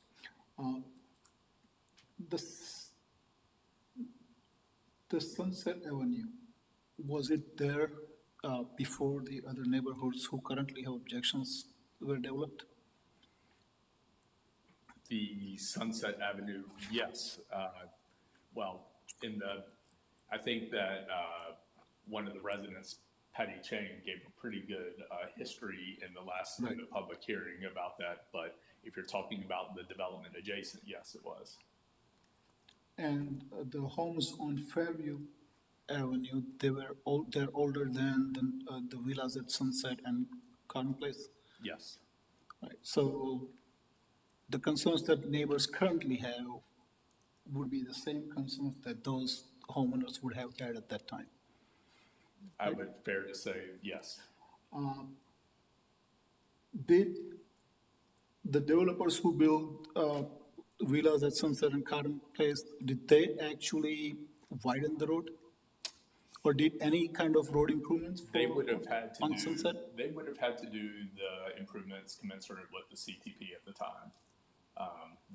I believe that site plan was approved in around 2018, right around then. So with whatever the CTP required at that time, they would have had to do some improvements.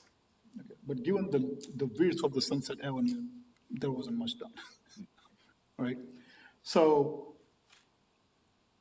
the concerns that people have about the width of the Sunset Avenue, I think you guys have done a good job at least trying to address as much as you can.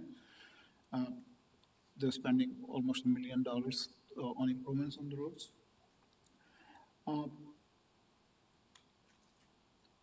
In terms of center or left turn lane, I know Councilmember Johnson mentioned possibility of left turn lane. I'm looking at the map and I don't think it's possible because road narrows right after that. So that problem's probably going to be there, but adding 60 homes, 60 units of seniors who don't typically travel during busy hours, I think it's not going to have that much impact, at least not as much as the other homes would have had when they were built on that road. And Josh, this is a question for you, and you answered my question last time, but I just want to clarify that. If somebody else wanted to build an apartment complex on the same lot, they would be permitted to do so. Yes, they could do multifamily there. TCC allows for multifamily that's 50 units or less or 50 units or more. So they can run the gauntlet as much as they want. It would need to be 2 stories or 35 feet. But as I pointed out, with only 45% lot coverage currently in this iteration, one could imagine a scenario where they could still meet that threshold of 60 units, even only utilizing 60, using 65% lot coverage. And would they be required to do same road improvements and sidewalks that we're currently? They would be required to meet the CTP profile and cross sections for all 3 roads. What they would not be required to do is offer dedicated easement for a transit node, for a potential transit node. Understood. And in terms of number of parking spaces that they will be required to do, would it be same? I'm only talking about parking spaces, not the EV parking lot. That's correct. Spaces, but just number of parking spaces, would it be same if they were going to build 60-unit apartment complex? That is correct, Councilmember Patel. They would be required to do. It would be in line with the number of bedrooms in the units. So the UDO stipulates that for multifamily, it's based on bedroom count. So these are all 1 and 2 bedroom. So if they offer 3 bedrooms, they would need to do a little bit more. But if it was commensurate and 1 and 2 bedrooms, 60 units, then yes, it would only be 75. Okay. So having seen everything and what we are getting in return, I think I'm okay with welcoming those seniors in our town. Thank you. Thank you. Mayor Pro Tem Rabadi, followed by Councilmember Kessling. So I also went out there this morning. I'm sure that at some point in the past week, we all have. And I have to say that I can understand the residents' concerns particularly about Cotton Drive. But, you know, I have to contrast that with any other use that could go there. And I honestly, I can't think of a reason why the residents in this building, this development, would need to use Cotton Drive at all. They're not going out to Aviation to work. They're not, I mean, I just don't, I just think that in terms of any other possible use, this is almost the use guaranteed to produce very little traffic onto Cotton Drive. And with the improvements that the applicant is making on Sunset and Fairview, I think that we're looking at appropriate traffic mitigation there. So I'm gonna echo my fellow council members and say, welcome to Morrisville. Councilmember Kessling, please. Thank you for considering Morrisville for this project. I definitely think it's a unique opportunity to provide affordable housing for an underserved population. And I appreciate willingness to engage with our residents through the neighborhood meeting and address some of the concerns that they had proposed. I think a lot of the concerns that we're hearing, those have been addressed along the way, and I appreciate that. I think there's a lot of really good things with this development. You could say that there's some downsides in terms of maybe a higher traffic in that area, but I think with the type of development that is, it's not going to be as severe as most people think, echoing what several of my other council members have stated. I do appreciate the smart shuttle stop allocating for that. I think without the the walkability to place to shop, place to eat, I think that's an important thing to have to provide mobility for those residents that wouldn't have a vehicle as they're moving in. I am saddened by the increase in parking. There's downsides to parking, as we've discussed here, and I won't belabor that point. But obviously, flooding risks and reducing green space kind of compounds. If everything adds parking, I guess we're at the minimum. If everywhere's at the minimum parking, that's a lot of parking.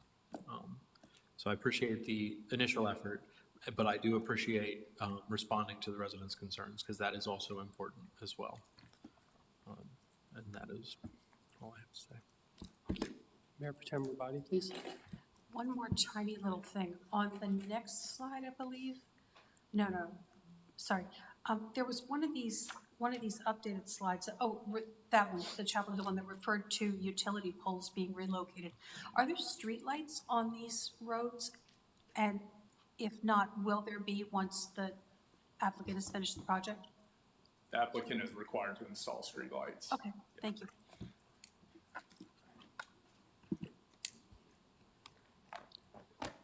I think so. Councilmember Paramount? One question I have is, can you zoom out not on this one? The site plan? Yeah, this. On the Chapel Hill, how far is the intersection of 54 and Morse Aviation there? Is it? How far is it from aviation? Yeah.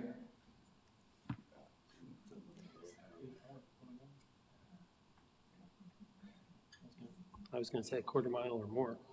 It's down around the curve. 0.4. What's that? 0.4 miles. 0.4 miles. Okay. Now, the only reason I was thinking is if any of these residents walk and the traffic light near the aviation in 54, we don't have any press buttons for pedestal crossing, so that was one of my things that I was thinking about, how will their mobility be if they wanted to walk to any of the grocery store, or because this is a very high intense intersection and we don't currently have anything there other than trying to run, and these are all seniors, they don't think they can run through that. But it's not required, right? That's what you're like. That is correct, yeah, with this rezoning, there's nothing Okay. required. I will bring up the aviation improvements at 54. Obviously, that's going to provide, that is programmed into the STIP, and there will be more access control at that intersection. I'm not sure if there's any type of crosswalk that's planned for that, but there will be at least access control and more opportunities to mitigate traffic when the aviation improvement does occur. Yeah, because I know on the other side there's development going to come, but That is correct. Sounds good. Potentially. So I just wanted to share, one concern is the double yellow line to turn into or out of Sunset. Doesn't sound like there's been accidents yet, but whatever we can do to try to, it's not going to stop us tonight, not going to stop me tonight, but I just want to make sure that we're aware of that. That could be a problem because trying to get out of there at 5 p.m. is not something I do, and I would take cotton in that case. So that's just something to think about. Councilmember Patel, please. So I just have one question for you, Josh. Yes, sir. I think somebody mentioned the need to drive down the Cotton Drive. If somebody is coming down southbound towards Aviation Parkway, what is the best way for them to get into this development? What would be the best way? If they're coming down Aviation towards 54? No, from 54 towards Aviation, on 54 towards Aviation, so. What is, if on 54, so they're heading So they eastbound. cannot make left turn, or They can't, so you can make a left turn. So there Okay. is no left turn lane currently to take a left onto Sunset. You can still make a left turn Okay. onto Sunset. You would need to stop, and potentially traffic behind you might back up a bit, but you currently can make a left turn. And I do also want to add, because this has been brought up by a few council members, that the applicant heard the concerns about the left turn lane. There are ongoing conversations with NCDOT from the applicant team and with staff. So if there's ultimately NCDOT, will look at that, review that, look at crash data, items like that, and they would be the ones, and then of course looking at the cross section and the right-of-way width to see if it could accommodate that. But so those conversations are occurring. But yes, currently you can make a left onto Sunset. There's just not a turn lane. Okay, thank you. So the last comment is, I know some of the residents have expressed concerns over safety of the seniors in this project, and today we heard from many seniors, and there was overwhelming support for this project, particularly from seniors who understand why this project and location is valuable to them. So I just wanted to add that to my comments. Thank you. Councilmember Kesslin, please. I just wanted to echo the NC 54 turning left into Sunset concern. Just to add that. Okay, we've had you guys up there for a little while. I'd like to recognize Councilmember Johnson to make a motion. I'd be happy to make a motion. Okay, I find the proposed zoning map amendment to be consistent with the town of Morrisville's comprehensive plan and in the public interest for the following reasons. 1, the proposed rezoning supports objectives and goals outlined in the town's adopted strategic plan, land use plan, and affordable housing plan. 2, the proposed rezoning aligns with the strategic plan initiative to identify and expand housing options to meet current and future needs of the community. 3, the proposed rezoning creates housing in Morrisville that would preserve and enhance the diversity, quality, character, safety, affordability, and appeal of Morrisville's housing and neighborhoods to strengthen the town's desirability as a great place to live, as recommended by the land use plan. And number 4, the proposed rezoning adheres to the goal of enhancing development of affordable housing guided by the Affordable Housing Plan, which states the town should seek to develop a balance of housing that provides a diverse range of housing types, price points, and styles. And I hereby make a motion to approve Ordinance 2026-139-0 of the Morrisville Town Council approving a zoning map amendment for 10212 Chapel Hill Road, a property located north of the intersection of Chapel Hill Road and Sunset Avenue to the conditional town center commercial REZ-26-0020. Second. I have a motion from Councilmember Johnson, a second from Councilmember Scroggins Johnson. All those in favor, please say aye. Aye. Any opposed?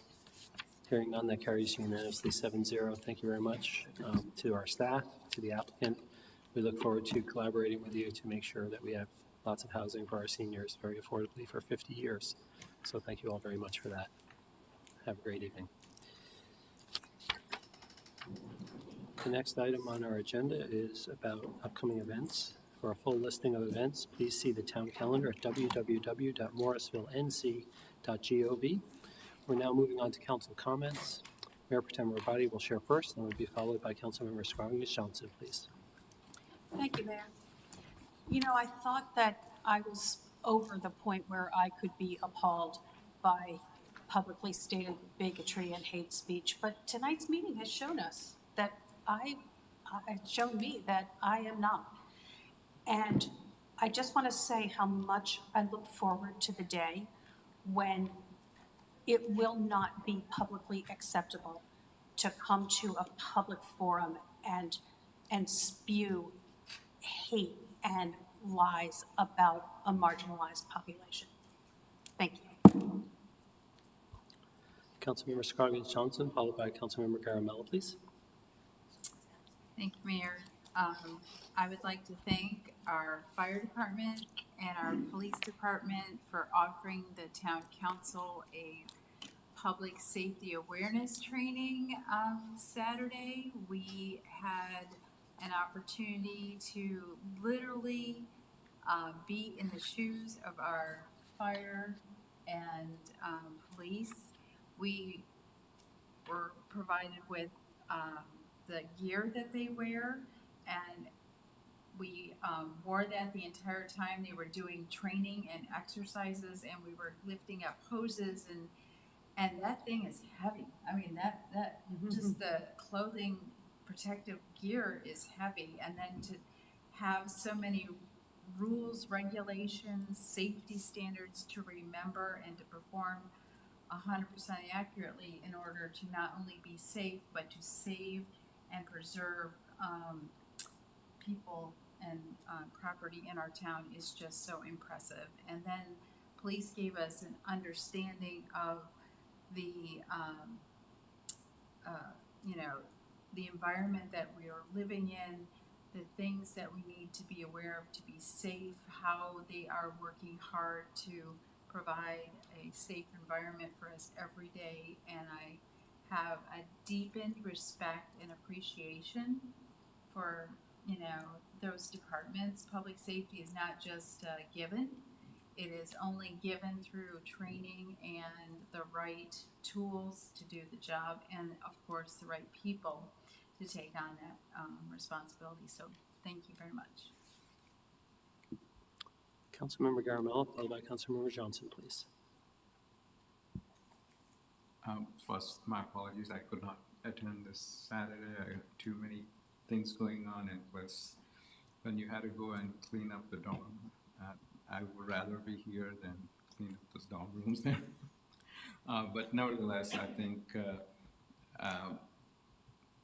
things like these over the weekend, like what Vicky was talking about, enlightens them. We take things granted, but from what I was talking, I think the Vicky or Liz, I can't remember, but the gears were so heavy, and they still, go with a smile and say how you are. It's not, the reality is different than what it is, and I really appreciate you guys putting it together. And maybe in the future I'll attend that. Councilmember Johnson, followed by Councilmember Patel. So I do need to say thank you to the police department and the fire department. Saturday was wonderful. I have always had great respect for our fire department and our police department, and I did not think it was possible to have even greater respect for them. But putting on the gear was a whole different ballgame. It is pretty hot in those in that turnout gear. But I thank them very much. It really gave us the opportunity to kind of step in their shoes, because I did not do did not do a whole lot. I thank God for Harrison, that's all I can say. And thank you, Harrison was my buddy. We tag teamed during the PD section, and he and I can clear a room now like this. So we can go in with our guns ablazing and we can take care of it. So it was wonderful to be with everyone for the whole day, us as well as PD and fire department. So thank you for that. And then I too want to congratulate, because we need to say it again, Councilmember Satish Garamella for his appointment as the first Vice President of the North Carolina League of Municipalities, the first Morrisville elected official to serve as a VP and next year as the President of the League. So congratulations, Satish. Looking forward to next year. Next year will be big for Morrisville. We better start planning right now, so. Mimic Martha Stewart. Yeah, no, she is one of a kind, that's for sure, yeah. Councilmember Patel, followed by Councilmember Kessler. So I would like to congratulate Councilmember Garimala for the appointment. And I would also like to echo everyone else, my appreciation for fire department and police department. It was hot and heavy. And it was only 65 degrees and we were sweating. I wouldn't say we got a chance to step into their toes. We just played that role. I don't think we would have survived 1 minute of the real drill, but it was good and very informative. Thank you. Councilmember Kessler, followed by myself. Yeah, the Public Safety Day was really great, really eye-opening to see what the day-to-day is like for our fire and police. And congratulations, Councilmember Garamella. Congratulations, Councilmember Garamella, and I want to also thank the public safety teams for hosting our council during the training day on Saturday. There's lots of great information, and it's inspiring the level of training and knowledge our teams possess, which is important because they are putting their lives at risk to protect our lives and property, as Councilmember Scroggins just said, here in Morrisville. Last week, North Carolina League of Municipalities City Vision was a great opportunity to network with fellow elected officials and staff from around the state and take advantage of numerous educational opportunities as well, from AI to physical and emotional self-care to how to make a strong, lasting connection with a constituent. It was definitely time well spent with our team, and it was conveniently close, just a few minutes away in Raleigh. Another even larger opportunity is available to our continuously improving council with National League of Cities gathering in nearby Nashville later this year, where elected officials, staff, national subject matter experts, and federal officials will get together to benefit not only Morrisville, but North Carolina and the whole country. As always, please join us Saturday morning at the Western Way Farmers Market, anytime from 8 a.m. until noon at Indian Creek Trailhead. And this Saturday, you can also drop by Fire Station 1. They're having an open house just a block away from the market, and you can see how our firefighters train and live and protect all of us 24 hours a day, 7 days a week. Town Manager Zudem, do you have any comments tonight? I think I've spoken enough, sir. Any questions for the Town Manager? I would entertain a motion to adjourn this meeting. I would entertain it. Sorry, Mayor Protem Moradi made a motion to adjourn this meeting. Councilmember Garamella seconded. All those in favor, please say aye. Aye. Any opposed? Hearing none, that carries unanimously. It is 10:17. We are now adjourned. Thank you all very much.